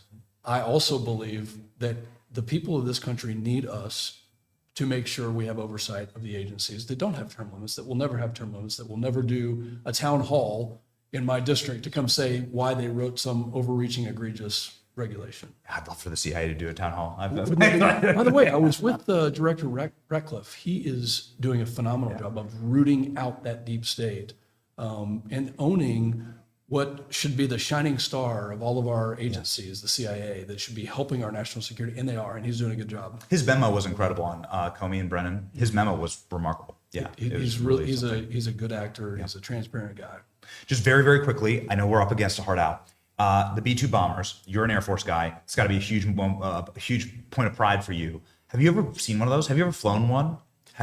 B-2s, no. F-17 or F-22 that escorted the F-117s that escorted the B-2s, yes. These were my friends that flew this mission. That's so These cool. were guys I trained that flew this mission. So freaking cool, man. Very proud. If I can just real quickly talk about the Republican Study Committee. Thank you for asking about it. Yeah. It is an incredible group, 189 members, the conservative conscience of Congress. We are conservative. We also come to the table. We want to be a part of governing. So you asked earlier, how did you guys do this? Yeah. I have to give some credit to our members in the Republican Study Committee who for months in advance of this bill got together, talked about it, debated, had a dialogue, substantive conversations, pushed leadership. The very first time we pushed them, after our winter retreat at the end of January, they said, we're going to save $350 billion. And we're like, no, you're not. We're going to save way more than that. And that number has to be trillions, not billions. So don't even come to the table unless we are going to meaningfully save. And I want to save more. Was disappointed at the final number that the Senate came back with, but we're going to get back after it. This is what the RSC does and you being here, the first time we've ever done this, to have members come through and talk to you, and thank you for getting the message out. It's great. I mean, the whole setup, we did a full walkthrough, but the setup's incredible. You've hooked us up, and there's 30 different independent creators that are here at the invitation of the Republican Study Committee for the first ever Digital Media Day. And so we just want to thank you, Mr. Chairman. All right. Godspeed, Congressman. Thank you. All right. Good to see you. Thank you, guys. Were you jealous you weren't on one of those bombers? You jealous you weren't on that mission? Yeah. Flying around. And they're like, oh, what would you give to have one more mission? Everybody's like, yeah. Would have been so cool. Hey, man, you got all the big shots out there. Mr. Chairman. Yes, sir. It's great to see this in person, man. Yeah, good to see you. This is fantastic. You're making a lot of news. Yeah. Boy, someone was right about the auto pen. Yeah. Yeah. Someone was right. Yeah. What's it like being the most right person in DC? I know I've asked you this a couple times, but you keep like, can we go to the casino sometimes? Like how you have very good luck. It doesn't translate to the casino. Okay. I occasionally visit one. It never does translate. Okay. Yeah. Okay. So auto pen. I want to start with this garbage fake news from NBC. Mm-hmm. NBC is like, oh, Congressman Calmer used an auto pen once, and that means he can't ever talk about an auto pen again. Can you please explain that?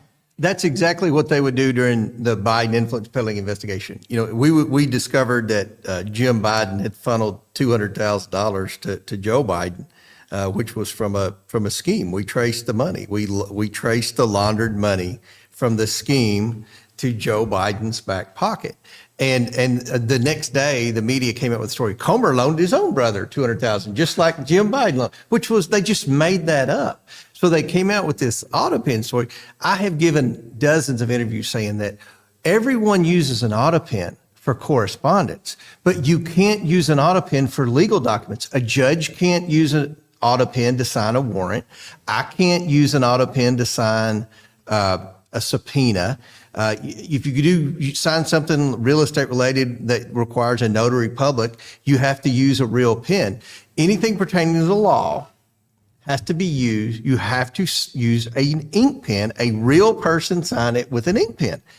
What we're talking about here are pardons and executive orders.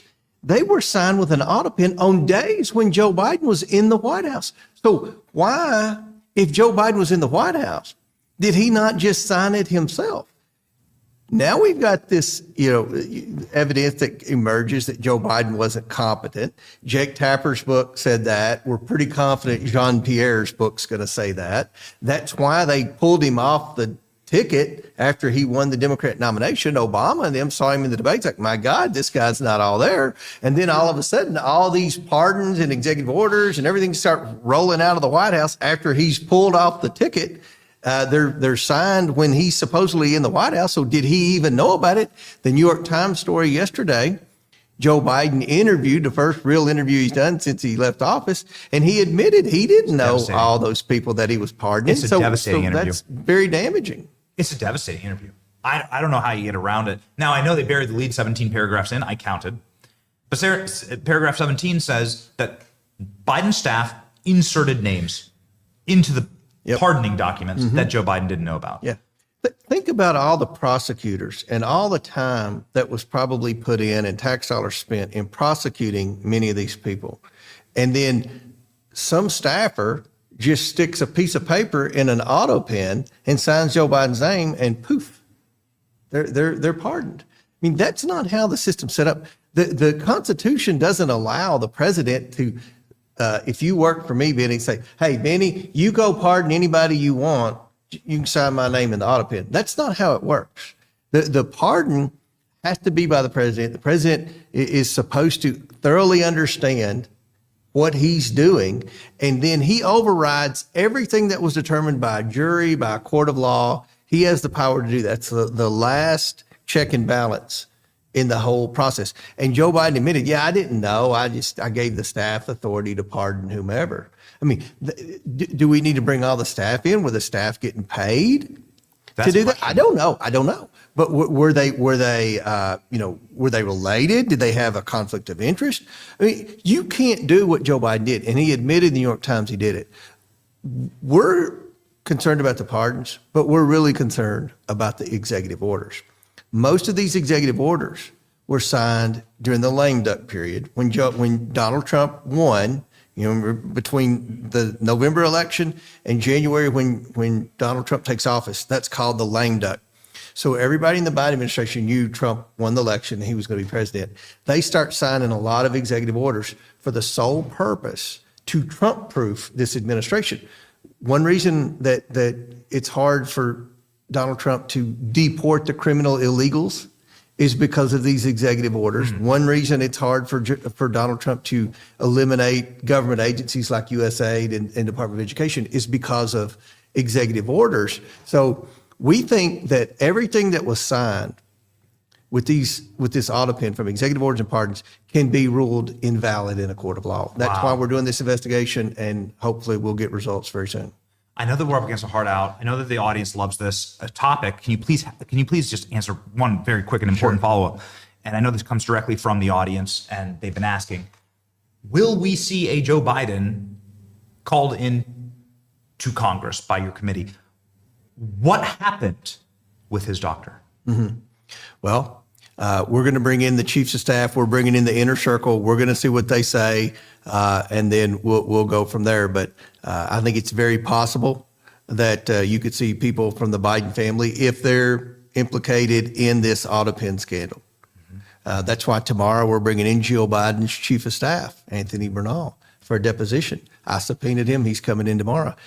We're going to ask, what role did Jill Biden play in these executive orders? Because there are some that speculate that Jill Biden and Hunter Biden were calling the shots at the end. So it's very possible. We're trying to make sure we dot every I and cross every T, and to make sure that when we subpoena someone, we're going to win in court and get them in here. So we'll see where this heads, but we're moving rapidly. We've already deposed 4 people, including the doctor who pled the fifth. Wouldn't even answer the question. Dr. O'Connor wouldn't even, the first question, Dr. O'Connor, were you ever told to lie about Joe Biden's health? I plead the fifth. That was his answer. My God, So we're going to bring him in, and hopefully we'll get an answer very soon. Very quickly, you did so much work on the Biden finances. The pardons went out to Biden's family. Okay. What about state level charges? What about what? What about state level charges? There is no federal pardon power there on a state level. Have you ever spoken with any AG that would be willing? I have. And I think I think that's something that hopefully was in the works. I would like to see a little more activity from the Bondi Department of Justice on some of this stuff. Everybody says, this, you need to investigate this, investigate that. Congress has investigated a lot of this stuff. All this Comey stuff that's coming out, all this Brennan stuff, all this Biden stuff, it's been investigated. It's time to hold people accountable. That we can't prosecute anyone. We can't arrest anyone in Congress, but the Department of Justice can. We have that. And I think people that watch your show and people in my district in Kentucky, they want to see people held accountable. Yes. Maybe you've checked the chat. Yeah, Here and there. I'm with you. Yeah. Okay. All right.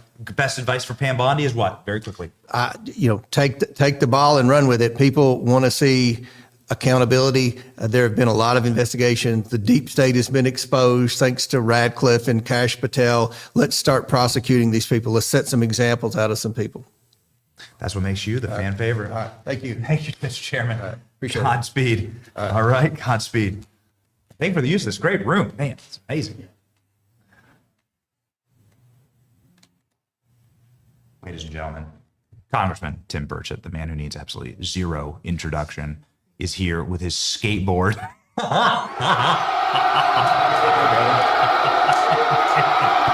made this skateboard. That's yours. And I made it for Tulsi Gabbard. Really? Yeah. The president's State of the Union or whatever speech, he's like, Burchett, my birthday's next month. Where's my skateboard? You got to hold it up. There you are, right there. Yeah. Look at that. That's just a thing of beauty. Look, how'd you make it? Okay, so I didn't know how you would. It's 60% bamboo. Okay. Let's see, 20% oak pallet. I got an oak pallet, and 20% banana fiber from the plant, not from the fruit. I've been trying to work with people down Central America. If they'll make $5,000 a year, they'll stay down there. And banana plants, they cut them after the harvest, and they just burn them. So, and there's incredible fiber in it. It rivals hemp really in the process to get it out. It's a whole lot easier. And so anyway, I'm trying to do that, but I made it for Tulsi. It's a prototype. It's not perfect. I mean, if you want a cookie cutter one, go to Walmart, but my buddies at Pluto Sports put the wheels and That's amazing. Wheels and trucks. Yeah, Sam, this is incredible. Can we go? I mean, that's just a thing of beauty. If you know what if you know your board, that is a handmade, gorgeous. That is a gorgeous skateboard. Thank you. I've never asked anyone to do this. In the course of this interview, would you be able to get on it and show people how it rolls? Carpet's a little tough. Okay, I can try. I can break my neck. Okay. That would be good television. Maybe when we wrap, you can roll out of here and we can just go wide for it. Okay, I'm telling you guys, be ready for that. Okay. All right. All right. Yeah, we'll try. I'm sure there's I'm sure there's a lot of people potentially at the Justice Department that wish we would wrap the interview right now. Here's the reason why. You've been on this show for years telling us that there is some real problems in this building with some creepy people that don't want the Epstein list to get out and don't want there to ever be any accountability. And now, lo and behold, Congressman, you turn out to be one of the most right men in the history of Congress. It's also gotten you a lot of media. Yeah. People in the media space have noticed this man tells the truth, even when it's Got unpopular. a lot of hatred from members too. Sure, They're all ticked off at me saying this stuff, but it's the truth. I mean, when I said that the last time, we were talking about that prostitution ring, and I said, we talked about the Chinese and everything, and lo and behold, next week, Chinese prostitution ring, and lo and behold, the black book disappeared. And they said influential politicians, government contractors were they thought were on that list. And you know, and everybody, oh, Burchett's an idiot. And then of course the next week, I hated being right that quick, but it's a reality. I mean, you got dirtbags up here, and I'm hoping though. I heard the president's daughter-in-law say that they were going to release something, and Trump's just now released some stuff on the Epstein. That I mean, they're getting ready to crank some stuff out. So. Wow. Wait, that's news. Maybe Yeah. maybe You might want to get it off of Truth Social or something. I think I just saw something a minute ago. Somebody showed it to me as I was in passing. President and I ready to thought, crank stuff out. Okay, fantastic. This is a question that we have. It's one of the most popular questions, and you're one of our single most popular guests, Congressman. and I'm incredibly good looking. You forgot to throw that in. And he's handy. He's handy You're with a wearing a coat and tie. What's up bamboo. with that, dude? I know, man. We had this. I didn't want to Zelensky the speaker. You know what I mean? Yeah, I got you. Right? Oh, yeah. Presidency. I can't Zelensky That's class the speaker. act. That's class act. That's right. I take the suit. Go ahead, brother. So here we go. Please ask this question to him. Please, please, please, Mr. Congressman. Epstein was a human trafficker. Who was he trafficking humans to? Ghosts or actual people? Are there any members of Congress that are being blackmailed because of this? Well, I have no idea. I think that's generally the gist of what his operation was about. But here's my thoughts on it. Everybody says Trump's on that list. Well, Trump's not on that list. Obviously, if he was, Biden would have released that day one. And now it's been, the trail's so dry, I'm afraid anything we get out could have been doctored with. And I think if there was any lists that they got destroyed. But I tell you, criminals don't make lists. Accomplished criminals, they don't say, oh, I did this on this date, this on that date, because it's just, and the one thing, a caveat, it's a big word for me, but for all my folks out in East Tennessee, anything y'all gotta watch is what that really means is this manifest from this plane, because it doesn't necessarily mean somebody's a pedophile because they rode on his dadgum plane. Here's what happens. I know rich people and they travel by plane. I don't, of course, not a rich person. I make my own skateboard. By skateboard, that's right. But they, say I'm flying to New York. Hey, a buddy of mine's flying, is leaving tomorrow. My plane's down. He said, well, just ride with us. I'll hook it up. And they get on the plane, and it's Epstein's freaking plane, and he's not even on it. And so they're on the manifest, and then all of a sudden they could be labeled a pedophile. And I think that is some of the concern of the president right now, is that. But I think they ought to put that out if they put out a manifest, they ought to say these people are not under consideration, or they weren't flying to the island, or what have you. That's my thought on that. But I don't think it's like everything else in this town. It's the trail's gone cold a long time ago. And I think if they didn't release it the first month, which I said they wouldn't, which you and I have said repeatedly, that we're never going to get it. We're never going to get the. I mean, it's like you trust us to give you the Kennedy files. And you don't think we got the truth on those files? Hell, excuse me. There goes another. I got an IOU in the swear jar. That's gonna be the title of my country music. Okay, because APL was on our show and she was hyping that Oswald was pretty much a CIA asset, and I mean, I thought that was very interesting. Well, I asked the question of the. But you don't think we've gotten the truth? Oh, well, I asked the question of the doctor that was in the emergency room, and it should have been worldwide history, and it should have been, boom, blows the lid off of it. He said that there was an entry wound and an exit wound, and they're going in opposite directions. I mean, the entry wound and it exited, and another one coming from the front. exited out the back. So there's obviously 2 shooters. According to this guy, he's a doctor. Why would he lie? There's no reason to lie at this stage. But, again, trail's gone cold.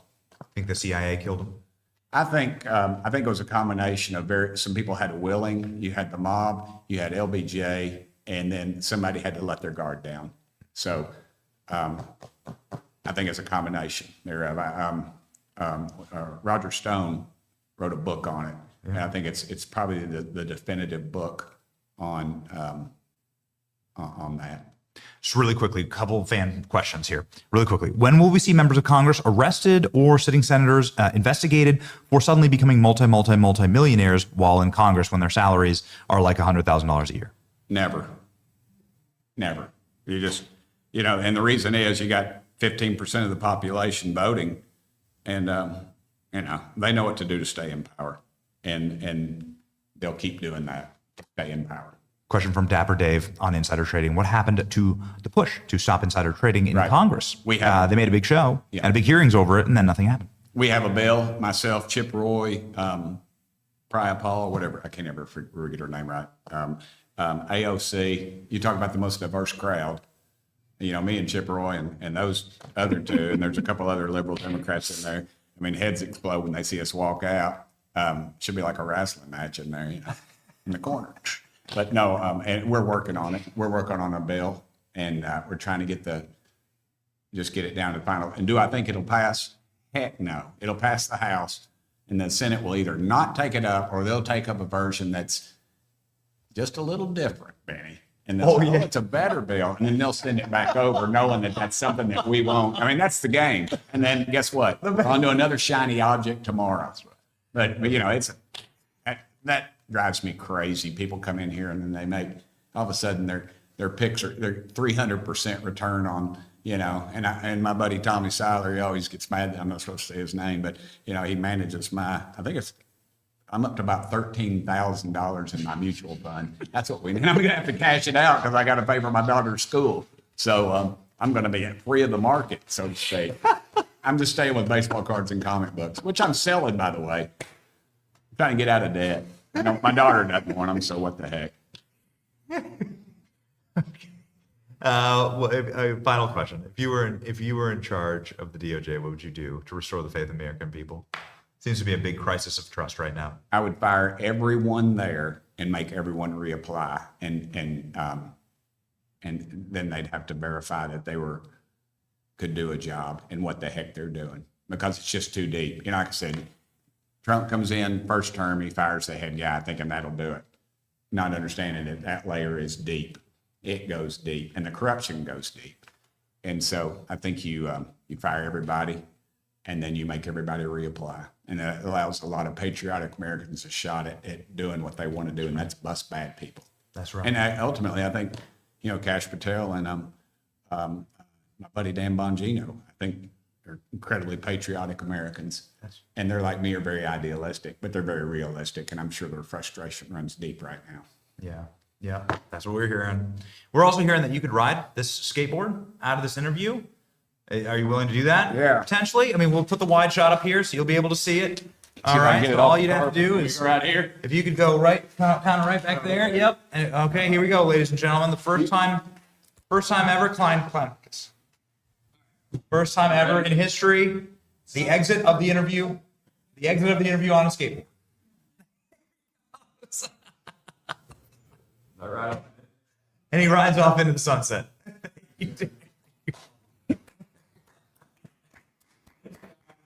Man. He is the man. See him on the national ticket.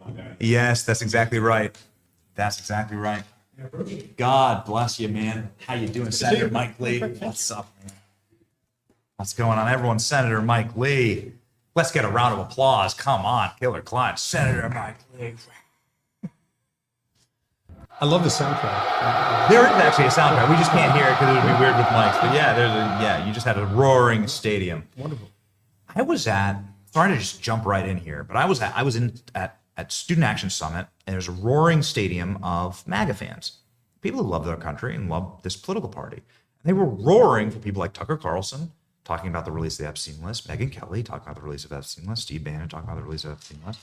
I know you've gotten quite a bit of engagement saying, I don't know a single person in Congress that wants to protect these monsters. Talk us through this. What is this moment? Like, you're such a deep thinker. What is this moment really? And how do we fix it?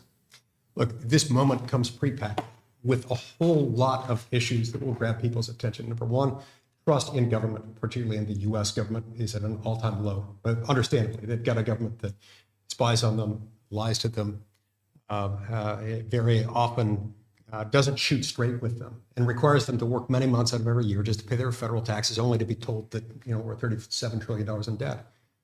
Then, when you add to that the fact that we've had child victims, many child victims of a heinous set of offenses stretching over many years, expectations get built up, and then when they perceive that they're not getting that, they get upset. And so this is a difficult topic, and it's a topic that's not simply going to go away easily. There are a number of ways around that, including by anything that will give the public a greater understanding of what the government has, what it doesn't have, where it doesn't have it or can't release it, a robust explanation as to why what's not being released can't be released, either because it's privileged grand jury proceeding material, or to respect victim confidentiality or something like that.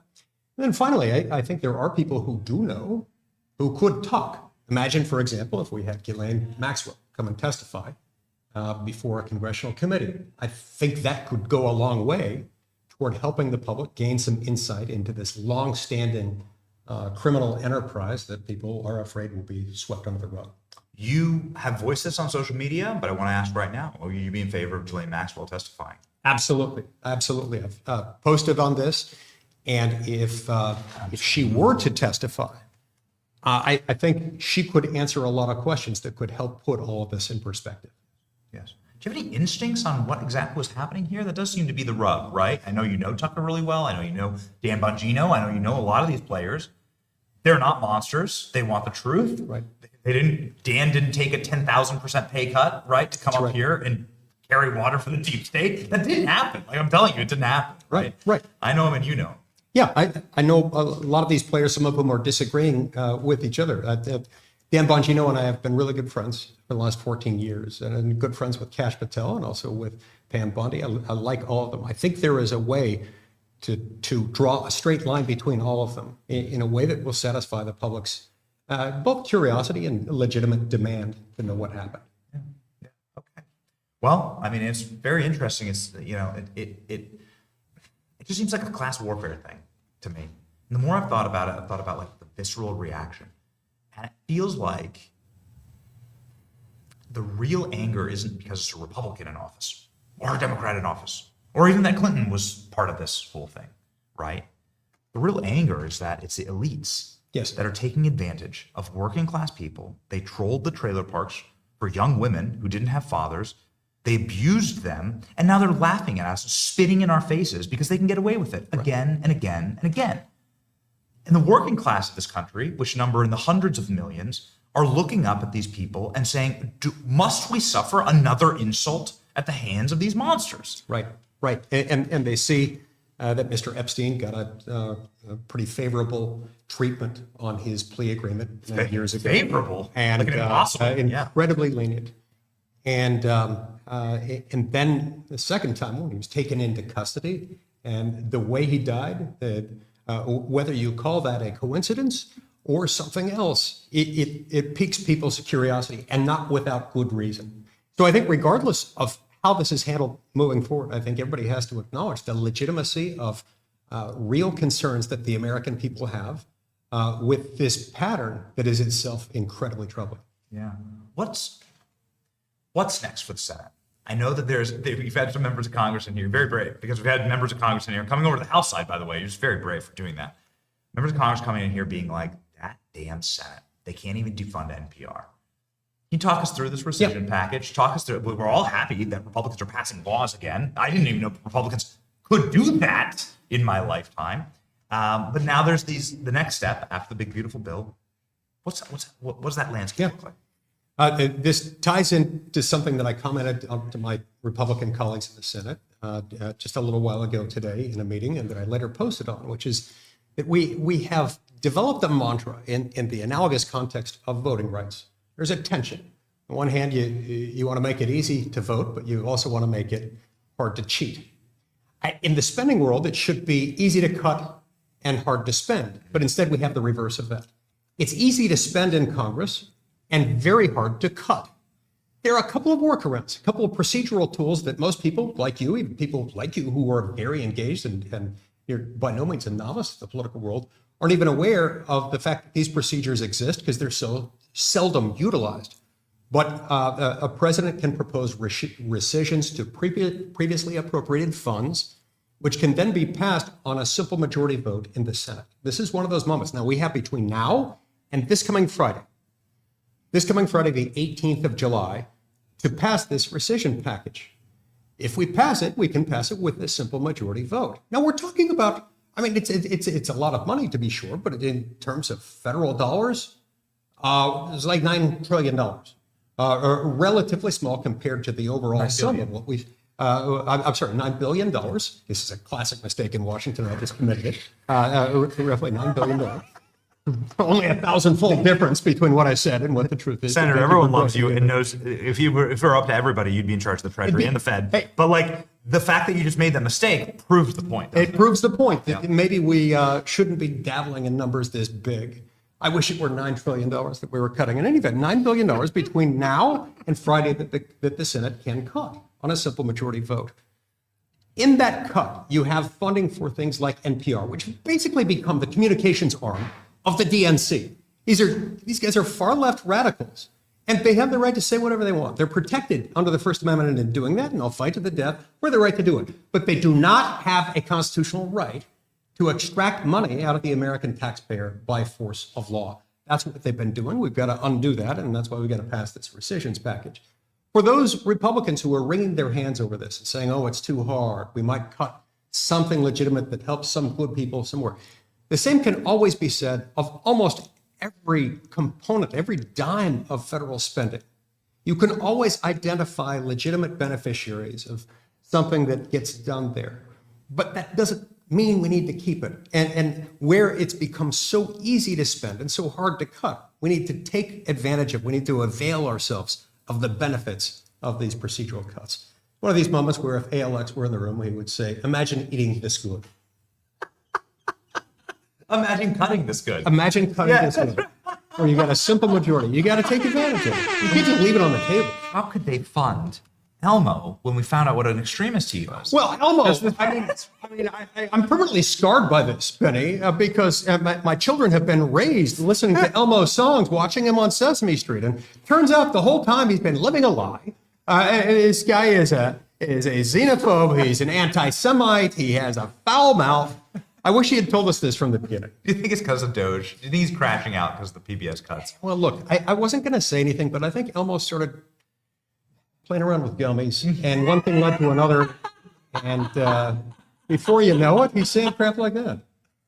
He's going to the Cookie Monster. He's got a dealer, the Cookie Monster. It happens. Yeah, it happens. Exactly. Let's get him into a 12-step program. What's next? Final question. What's next? What's next? What's the next battle? What's the next big battle that we need muscle on? So the battle we need muscle on this week is the rescissions package. Okay, I did not know about the timeline. The rescissions package this week, it's got to happen this week. That's why on my Base Mike Lee account on X, I've been encouraging people, if you don't know where your senators stand on the rescission package, find out. If your senators are on the fence, tell them to vote for it. We need to make it easy to cut, hard to spend. Imagine eating this good. Thank you, Senator. Thank you. That's great. Oh man, that sucker's gonna fly. That's viral. That's amazing. Thank you, Senator. God bless. I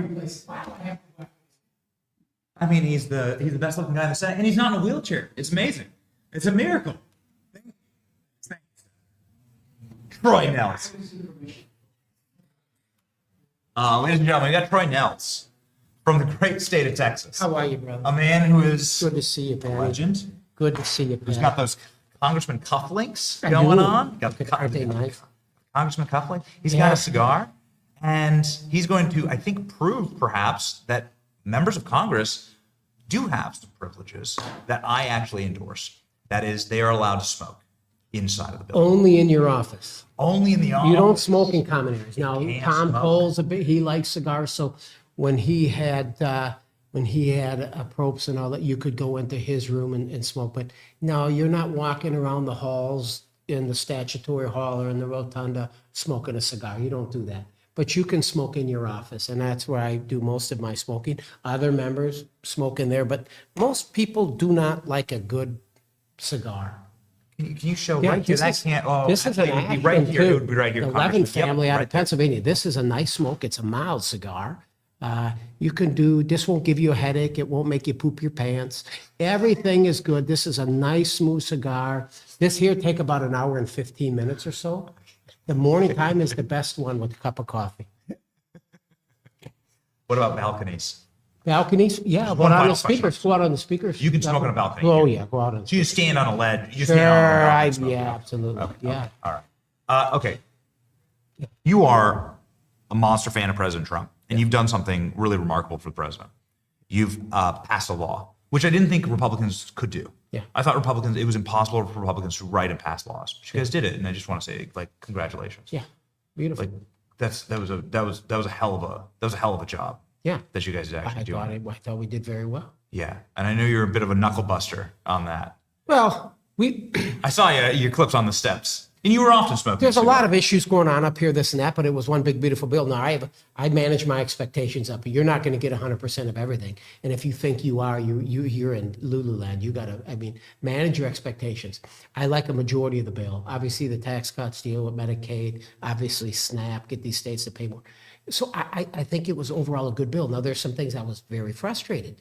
The fact that they put this little penalty against gamblers. I like to go to any casino. I like Vegas. I think it's fun. But if you break even on the casino, this and that, now they took this, you can only deduct 90% of your losses. Why in the hell would you do that?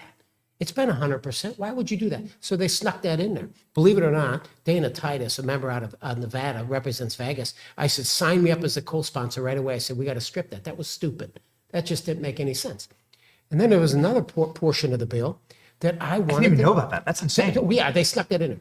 And then there was another one. I wanted to tax the net investment earnings, the net earnings on the investments of the endowments to 21%. Now, in 2017, the tax, it was 1.4. So they've had it at 1.4, but that's not enough. I said, we take it to 21% because instructions were find a way to reduce the deficit, generate some revenue.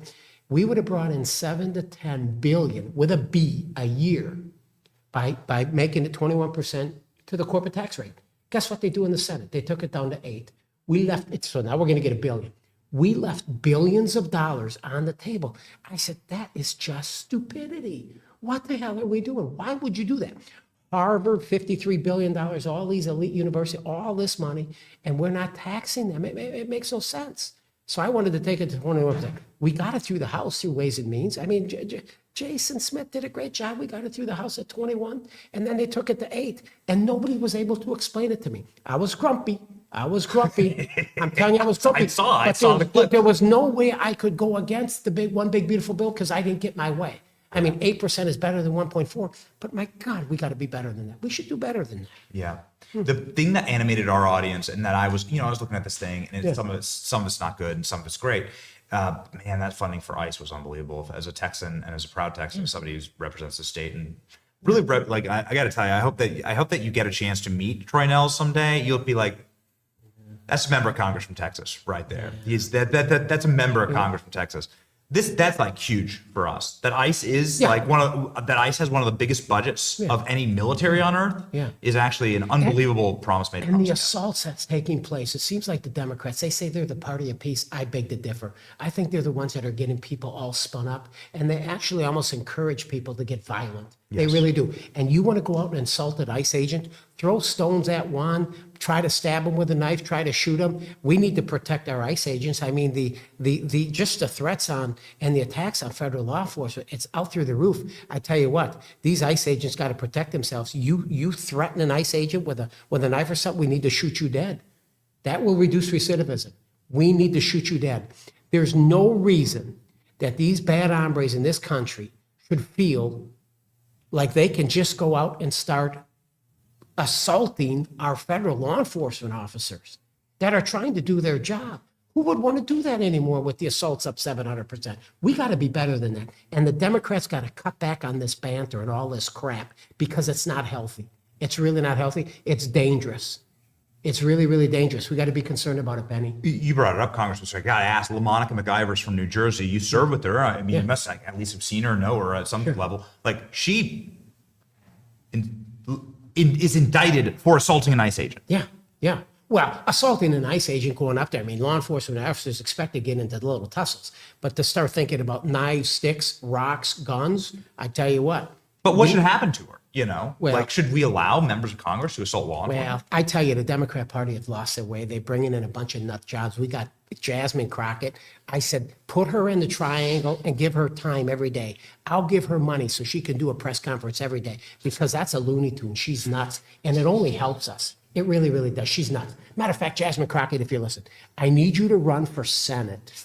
I need you to run for Senate in the state of Texas in 2026 because you are an absolute nut job. And I may send you $500.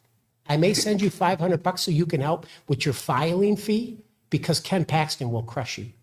Ken Paxton's going to crush you. That's a great endorsement. I hope she uses it as a campaign ad. Thank you, Congressman. You're the best. Thank you for what you do, Benny. You're a rising star. You should be on television. Why hasn't Fox News picked you up yet? Well, you know what? We had a Newsmax show and it was great, but we had to build it. We Benny wanted to build Johnson. this. Benny That's Johnson, right. right after Will Kane. Right after Will Kane. Thank you, God. All right, God buddy. bless you, You man. take care of yourself. All right. All right. We'll see you in Texas. We'll see you in Jasmine Crockett's district. That's right. Marjorie. This is maybe our first in-person interview. We're doing like This is our round. first like This in-person. is our in-person. Yeah, This is our first in-person interview. It- I've it seen has to be. rally. No, come on. well, yeah, like a rally. Yeah, rallies and Turning Great. Point. And Thank you. Thank you, Yeah. MTG. yes, I got to correct something real quick. Please. So it's being reported that House Republicans unanimously voted to block the release of the Epstein files, and I want to straighten out the record right now. That is not true. If I could vote, okay. If I could vote to release the Epstein files, guys, you would have my vote. I would vote yes. Here's what just happened. It was a procedural vote, and we have these all the time. It's called a PQ. It's voting on the previous question. And if the Democrats had won the previous question, which I know sounds insane, it's one of these crazy rules in the House that are hard to understand, that means they would control the House floor. And that means they could bring up anything. They could bring up impeachment articles against President Trump. They could bring up a whole package of insane Democrat agenda items and force votes on the House floor on these things. That's what we voted against. We never allowed Democrats to have control of the House floor because we control the House floor. Yes. So it's a misunderstanding, and I just wanted to straighten that out. There's not, I read Ro Khanna's bill. It's a garbage bill because it doesn't have any protections for re-victimization or anybody. And, Right. Obviously the point of all of this is to not have abuse materials and to have less abuse, not more abuse. Of course. Nobody wants that. We wanna One of the protect the angry, some of the, I don't often get angry. I'm a pretty lighthearted person.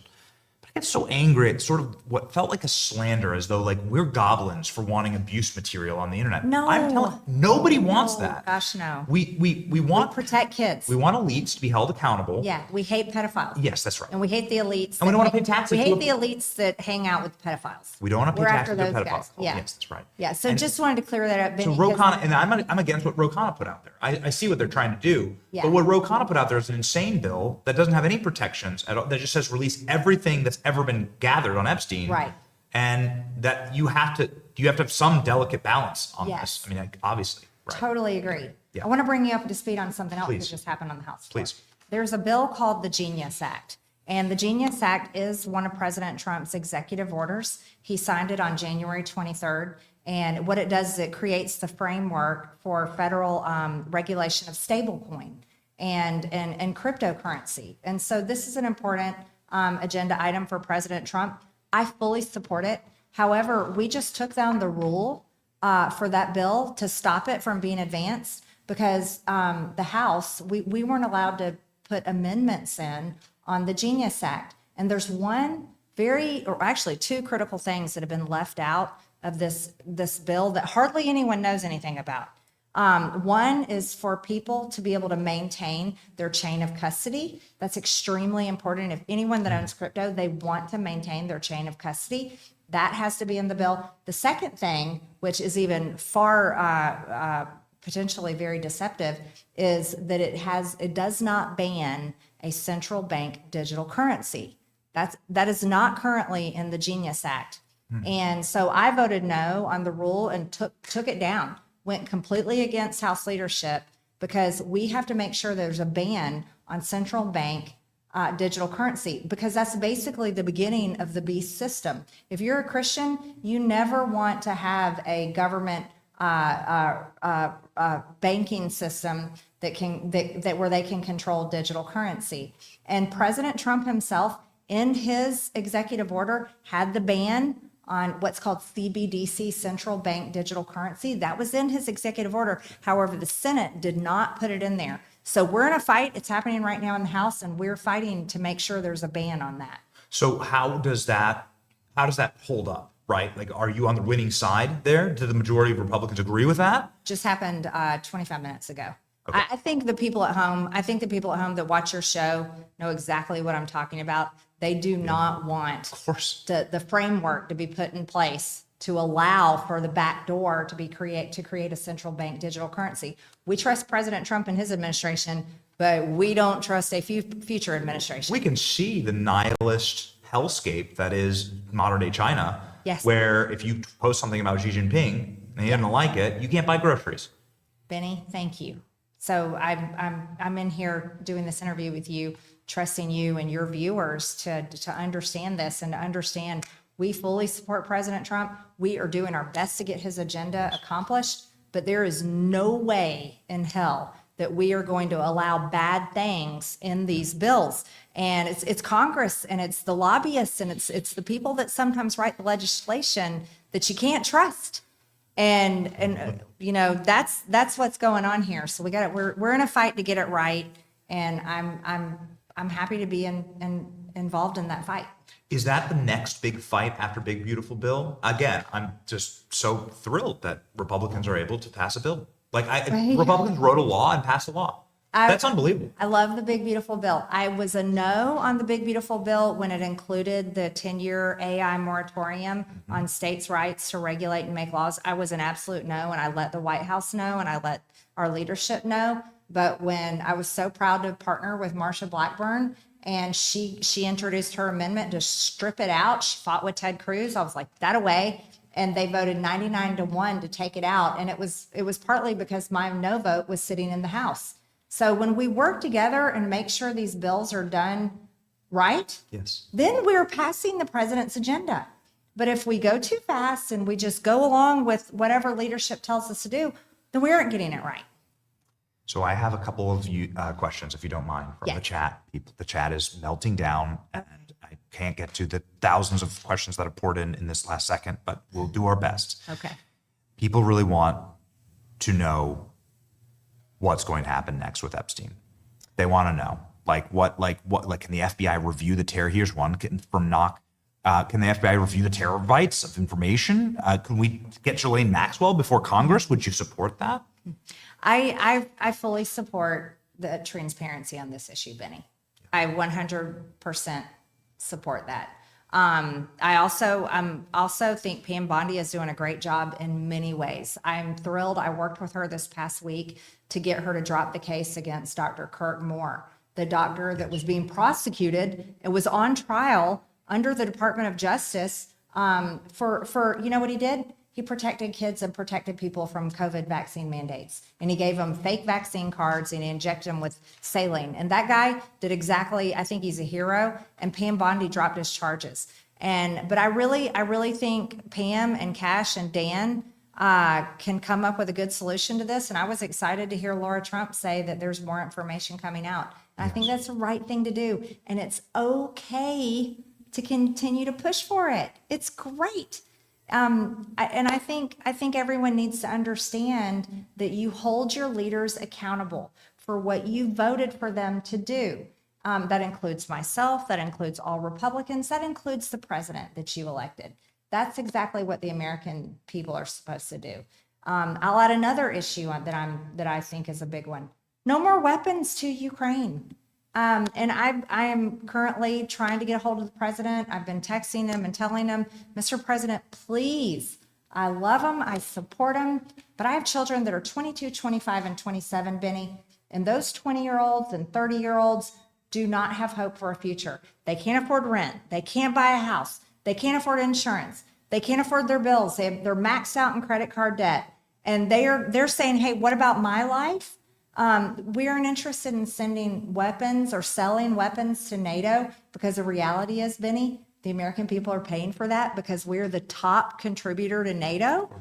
And we don't want to get engaged in World War III. We want to fix America's problems, America first.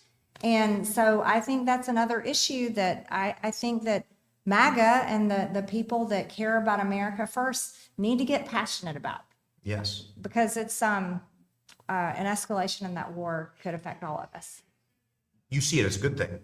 You see this this friction as a good thing. This is how you create an actual movement, right? A durable movement is something that listens to its base, right? This is how we make sure MAGA stays in control of the Republican Party, because I'm going to tell you guys at home, the neocons and the establishment Republicans are up here wearing MAGA hats and have taken it over in Washington, D.C., while you think everything's okay back at home. Wow, that's very interesting. It's the truth. So you're saying that it's happening from the inside.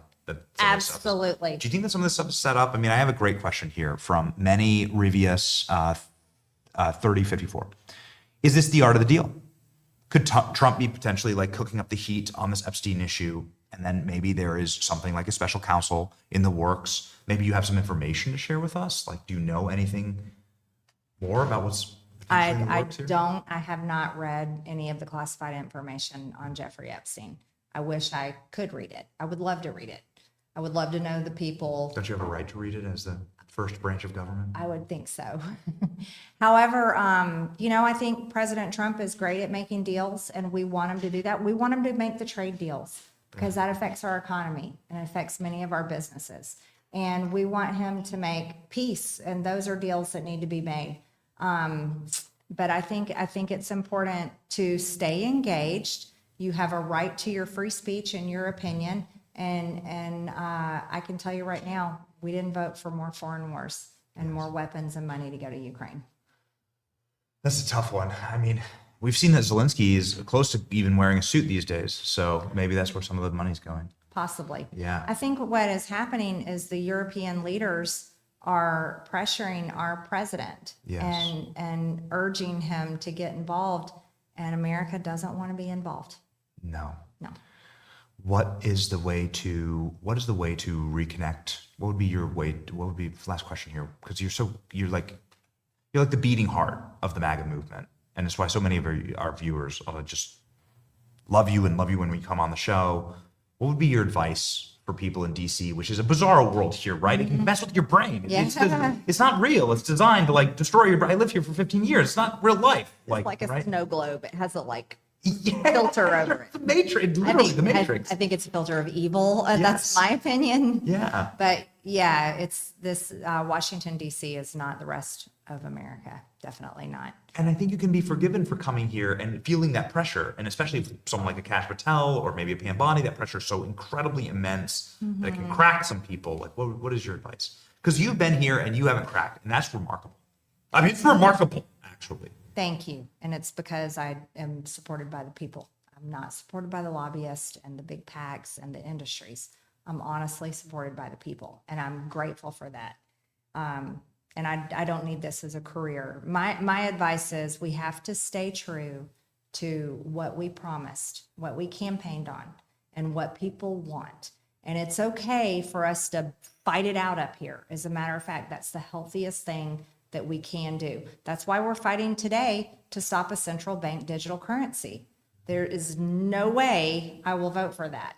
That's why it's important to say, hey, Lindsey Graham should not be the one making the decisions on how we handle Ukraine. And for some reason, Lindsey Graham, who got booed out of his own hometown, back on the campaign trail and picking South Carolina, it's a great video. You should pull it up and show your viewers.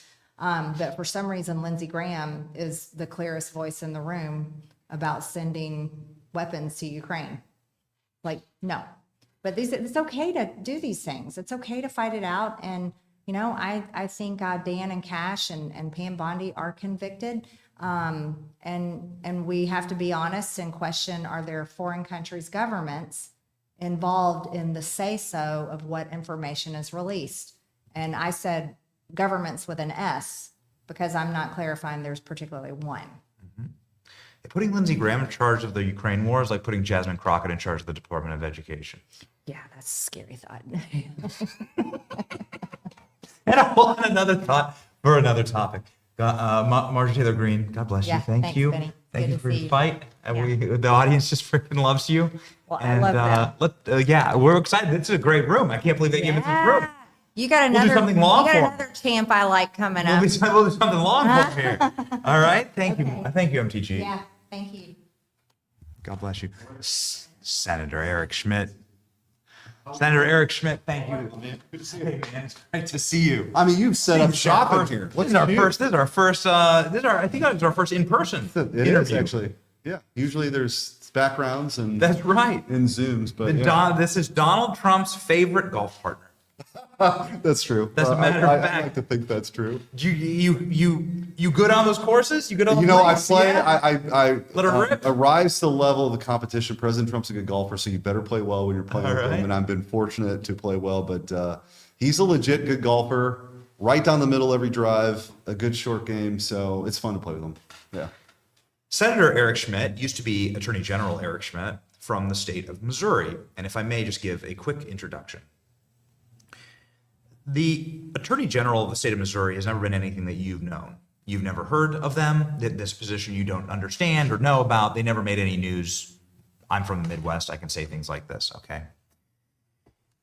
This man actually took that position and did things with it and decided to go after a very David and Goliath style story, whether it's ActBlue, Dr. Fauci, Media Matters, or the Biden administration on multiple fronts, including but not limited to the open border.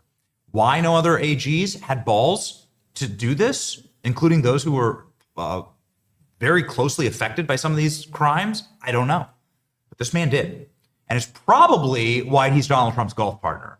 Because he actually threw haymakers and he broke some jaws, metaphorically, and he did real work. And he showed what like Republicans who have a passion and a power to like actually change the country for the better can do. So I got a book coming out about that too. that's awesome.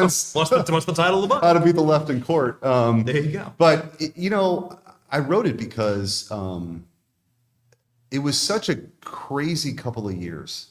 So the first 2 years as AG, President Trump was in office. My second 2 years as AG, before I got here, Joe Biden came into office. You got to go back. It's the COVID times. Joe Biden is opening up the border. There's a vax mandate coming. School districts and cities are forcing everyone to wear a mask. I mean, it's kind of, we're far enough removed that you can lose sight of how close we came to losing everything. And so for me, I for whatever reason, I just felt like this was go time. This was a time to save the country. So we sued on the vax mandate. We won at the Supreme Court. We had the student loan debt forgiveness case. We won at the Supreme Court. We filed the Missouri versus Biden censorship case, which exposed all of that big tech, big government alliance to censor conservatives, even before Elon Musk bought Twitter. So I'm really proud of the work that we did. And in looking back now, I think we were really kind of holding the line until President Trump could get back, right? Yes. And so now we've got a chance really to save the country. So I love that job. It was a great opportunity. And you're in Thunderdome when you want to get into those fights. But it was good for me too, because I saw the full landscape of what the left has set up. The institutions, the NGOs, all this stuff that is aligned against us and our way of life. And so I was proud of that time and try to take that same fighting spirit here. And just one final question on the state AG level. Many Republicans sitting here frowning about Joe Biden and the pardons, and he pardoned Fauci and he pardoned his family. But a state AG, that pardon means nothing. Am I correct in understanding this? Oh yeah, those are for federal crimes. And by the way, I think the most important revelation that's come out here in the last couple of days, really. So I led the co-chaired the Senate Judiciary Committee hearing on the auto pen. We kind of kicked it off, and we have actually requests sent to the archivist, who happens to be Marco Rubio, now, by the way, to get a paper trail. Isn't that kind of funny? I told Marco letters coming his way as the archivist, but to get the records of when the auto pen was actually authorized. But now you've got revelations that he maybe didn't actually agree to even use the auto pen for individual pardons and commutations. That has serious consequences, not just at the state level, but throws into question whether or not those are valid at all now. So I think this is a scandal bigger than Watergate, and it's just beginning to unfold. Can I please nail that down? Wait, so you're telling me that Joe Biden didn't agree? Yeah, the reporting from the New York Times, of all places, in Yes. the last 48 hours is that he may have given sign-off to classifications potentially of crimes, but not actually individual people that the auto pen then signed the pardon for. That's actually a real problem, and a real, so like you have to be of sound mind anyway. It's sort of like if you're ever in a will contest, if and they have to ask if the person who changed their will at the last minute was of sound mind and knew what they were doing. That's an important question. So that's on the table with Joe Biden. And then even if he assented to a classification of crimes he may want to consider, the idea that he didn't actually sign off on Hunter Biden or anybody else that he pardoned, which on top of the craziness of these were preemptive pardons for crimes not even identified. So the whole thing is crazy and goofy. Yes. And I don't think we've seen the last of that. Yeah, it's such a weird thing to pardon somebody when they haven't been charged with anything. Right. And so, And by the way, think of this, the precedent that sets. Any president on the way out the door now can just say,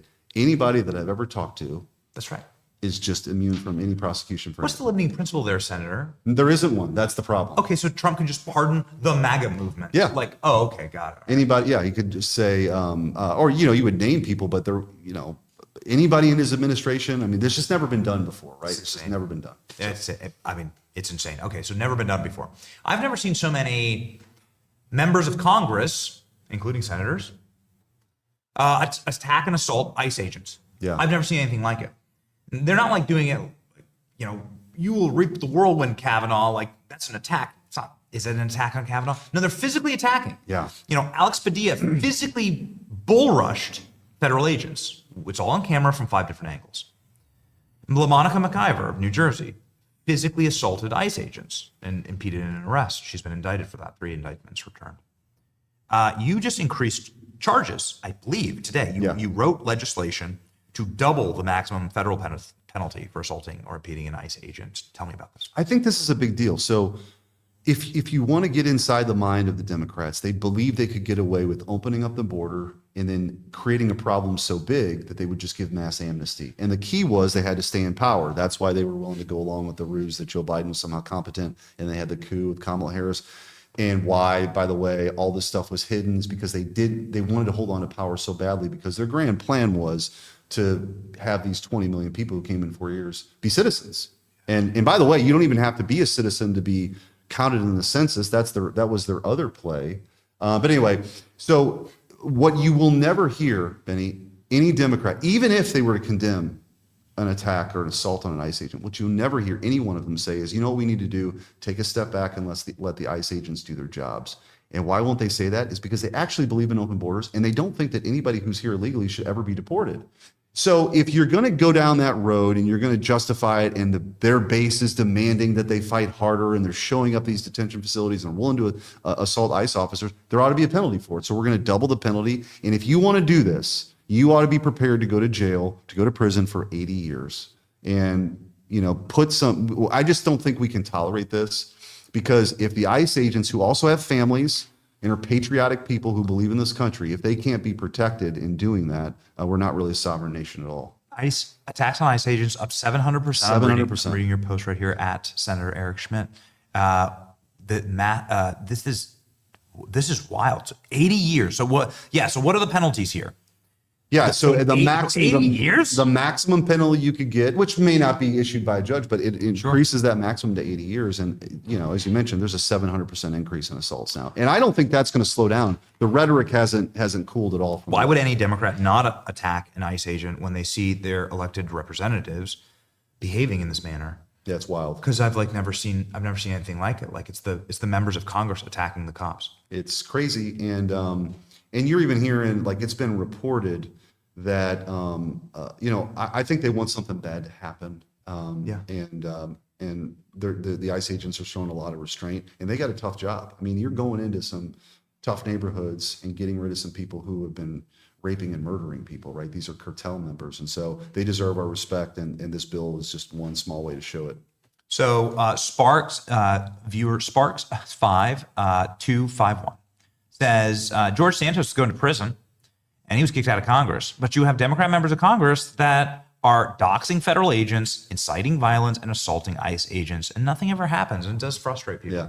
Well, one of the reasons why I think having a strong U.S. attorney in the D.C. circuit is important, and having U.S. attorneys across the country. President Trump is just beginning this. So you're starting to see the next wave of the agenda. You have the nominations, then you have the reconciliation. We're on rescission actually in the Senate today and tomorrow. We can talk about that. But then you also have judges and U.S. attorneys that are going to be appointed by President Trump. When I was Attorney General of Missouri, we partnered with President Trump appointed U.S. attorneys to crack down on violent crime. Those partnerships, of course, went away when Joe Biden came into office. So part of enforcing federal law and federal statutes, criminal statutes, means you have to have U.S. attorneys who are serious. We didn't see that for 4 years under Joe Biden. So I think we're entering a new phase. So to my friend who sent in the question, hopefully better days are ahead on that front. Yeah, because we also saw Alex Padilla weeping on the Senate floor. Okay. Well, what happens next? I mean, it's like, if we're gonna spiral. If the whole country is going to, spiral in this manner, there's going to be an equal and opposite reaction. Yeah, I mean, eventually you're going to have to put a Democrat member of Congress. It's really weird, though. Prison, right? It's really weird. I can't actually believe that this is their hill to die on. Yeah, right. You know what I mean? Like, they just came off of an election cycle where they got smoked. And the number one or number two issue was illegal immigration, depending on the day, inflation or illegal immigration. And they've decided now that they're going to cast their lot and have margaritas down in El Salvador with, MS-13 gang members and show up and have a real problem with these ICE agents who are just trying to do their jobs. The American people don't support that. And you have to meet this mass migration we've seen with mass deportations. And one of the, really important things in that reconciliation package that passed 2 weeks ago was it front loads all that money. $45 billion for facilities, $45 billion for agents, another $40 billion for the wall. All of that is front loaded. And the reason, Benny, we did that was when you get into a normal appropriations process with Democrats, they hold that hostage and they hold defense spending hostage for their crazy, social programs that they want spending on.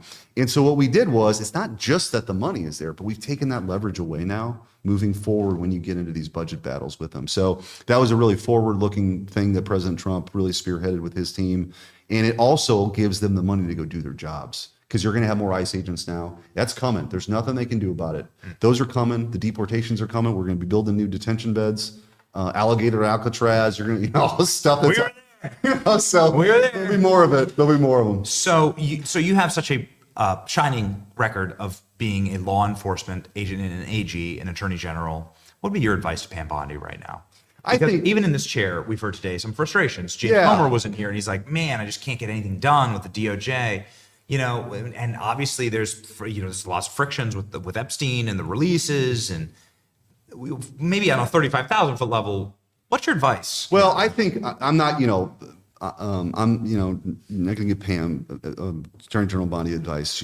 I've got a lot of respect for her, and Kash Patel and Dan Bongino, right? I mean, that's the kind of the team you want in there. I think for me as a former prosecutor, it's a bit challenging because I don't know what they're looking at. I think everybody, I've been on your show talking about, we want to see as much as we can. We want to get this out there. I just don't know what they're looking at. So, I think President Trump has sort of spoken to this, and we'll see what happens next if there's any more information that comes out.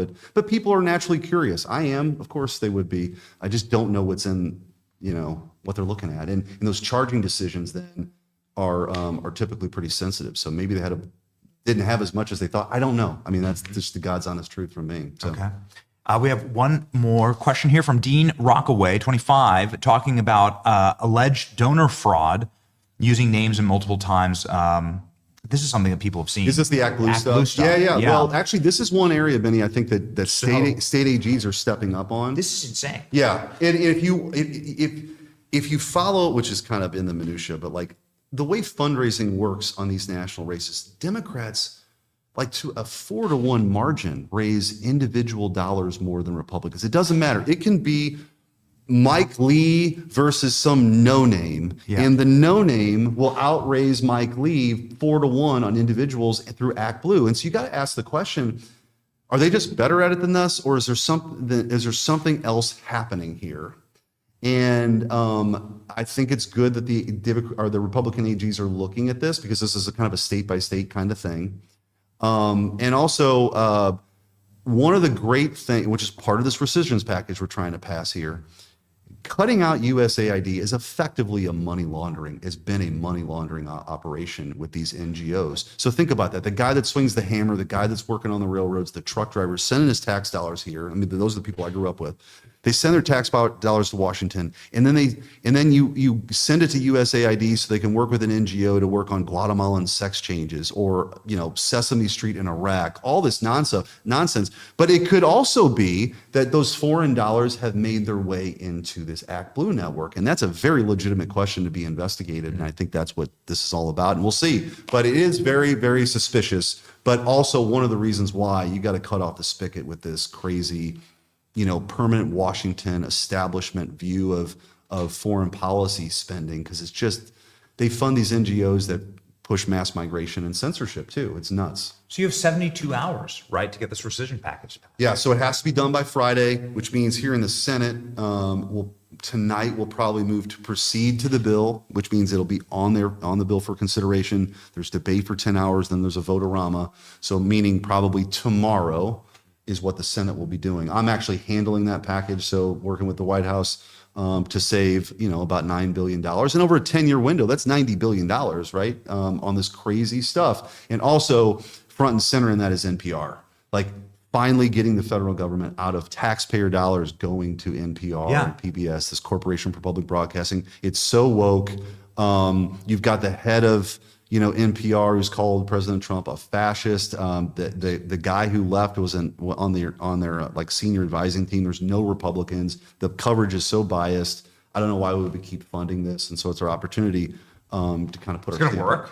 I hope so. I mean, you only need a simple majority, right? We need 50 votes plus JD Vance is really what we need, but we can only lose 3 people. So that's kind of what's going on around here today, is making sure that we got the votes to do it. And like from my perspective, this is like a no-brainer, but we're working with everybody to try to address what their concerns are, because ultimately it's about getting it passed. So yeah, I mean, what an insane time that we live in, where we can't even do that. It's very insulting to us, just on a personal level, because I see how hard these guys work, and I see how hard this team works. I mean, we just set this up in like 2 hours, like we bust our asses. Yeah. And the fact that NPR gets billions of dollars and to compete again, to destroy us, right, to slander us, to write hit pieces on us, it's such an insult. It is, and I think we're like, we're trying to scrappy build this from scratch. Like, I love it. And look at you, like you're here. It's that's right. It's good by the grace of God. But you're hustling, right? And that's what this is all about. And I do think that the good news is that our media now ecosystem is so much more diffused. It helps conservatives because those were the gatekeepers for so long that kept a lot of the real information away from people, and they can't do it anymore. And they hate the fact that we've recognized it and we don't want to fund it anymore. Yes. So I'm happy to hear that that's going to get passed. Knock on wood. Thank you, Senator. All right, good to see you. Godspeed. It's amazing. Great Senator Eric Schmidt making the wonderful Show Me state very, very proud. And what's going to happen with the Cardinals this year? I'm just thinking. They're a little better off than I thought. I thought they might be a 500 team. They're better than that. It was kind of what's called a runway season. Yeah. But they're bringing a new management team. But they're in the wild card hunt. And we got to beat the Cubs. That's the most important. Everybody knows it's the best stadium. Busch Stadium is the best stadium in all major leagues. Thank you. All right. Yep, we'll see you. Thank you, Senator. Oh boy, man, what a day, boy. We were cooking. That was 4 o'clock. Holy smokes! Live. Okay, so it's a 3-hour live. Amazing. Ladies and gentlemen, I just want to say thank you. I want to apologize. There was just a lot going on, and we just got to work on our system for questions. There's a lot of questions coming in, and I'm sitting here trying to be polite and keep eye contact with everyone. And so maybe I need like an iPad or something, or I need to have the producers just like insert the questions, because they can't be sitting here talking and then me like typing away the whole time, right? So we're going to work on this, but we deliver, at the very least, we asked probably 24 questions from the chat, and we're thankful for the opportunity to like just get a chance to test out the system. I guess you do it live, right? You pull a Bill O'Reilly and we'll do it live. Ladies and gentlemen, Bill O'Reilly probably has some high blood pressure. I certainly do. It's an important thing that maybe makes you good at this job, but isn't good for you. 120 Life is how I manage that, especially on days like today. We were on a flight at the crack of dawn before sunrise. We set all this up, and well, we didn't even know we were going to do this yesterday. And now here we are. And well, again, it can serve maybe as a benefit, but certainly is something you want to manage in this profession. 120 Life is a delicious blended drink of all natural ingredients. I have one every single morning. My kids try and pry it out of my hands. I won't let them. It's delicious. It's good for you, and it naturally lowers your blood pressure. It's endorsed by 750 plus doctors around this country and healthcare professionals at helping managing your high blood pressure naturally. 120 Life can provide visible, measurable changes in your blood pressure. You can monitor your progress at home, and they have a money-back guarantee. So, ladies and gentlemen, lock in for a limited time, try 120 Life, and save 20% off. Use the code Benny at checkout. 120life.com. That's 120 Life offers a risk-free trial and a full refund. If you don't see lower numbers in 2 weeks, go to 120life, Life.com. Use the code Benny and save 20%. All right, ladies and gentlemen, we will jump down to our verse of the day here, as they're talking about vote-oramas. This was our interview-orama. And then we're catching a flight back, and we're going to be live tomorrow. Rock and roll from Ephesians 4:25. Therefore, put away all falsehood, speak the truth, each one to his neighbor, for we are members one another. Right here. Therefore, putting away falsehood, speak the truth, each one to his neighbor, for we are members one another. Yeah, let's make sure that we're not lying to each other. And more importantly, let's make sure that we're using this opportunity to put an end to some of the darkness that we've been complaining about for a very long time. You know, complaining on the sidelines is very easy. Boy, man, it was like the Biden administration, you were given an opportunity to really like rage and yell at all times about things that we didn't like. And then God gives you the keys. And it's up to you. And you got to start building. And now it's up to you. And it's something that's, I guess it's just a little bit of me criticizing myself here. Over the past 48 hours, I got so upset about all this. I said, I'm going to start calling my sources, and I'm going to start breaking news on this. I'm going to start it's my responsibility. I need to we need to deliver access, transparency, and real news for our audience, and not just sit on the sidelines and complain. We're going to be players in all of this. And everything from the Turning Point event this weekend to some of the reporting we did yesterday that made international headlines and news. And I think some of the interviews we did today that will make a lot of news. That's us saying, no, actually, we're not going to defy God when he gives us the chance to really control our fates. And it's a good thing. It's an honorable thing. What's the number one thing that happens in the Old Testament or the New? The people who defy God, the people that don't act, right? They get swallowed by the whale. You know what I mean? Like, you got to act. This is a life of action and kinetic energy, and it's energy that brought us here, and it's energy that keeps us going. It's our honor to be here asking your questions. And ladies and gentlemen, in the end, we win. It's your boy, Benny. See ya. Listen, Jack, there is no stopping what is coming.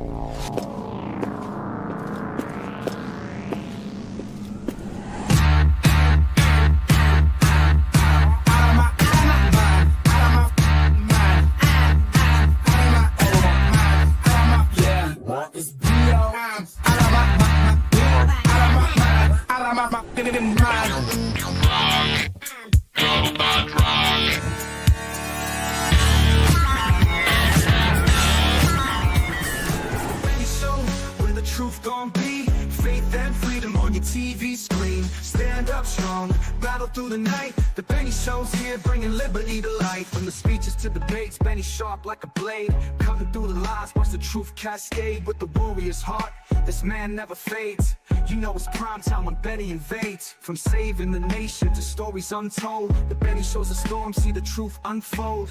Stay in the loop, let freedom take hold. Salting all the libs, soul never sold. It's the Benny Show, where the truth gon' be.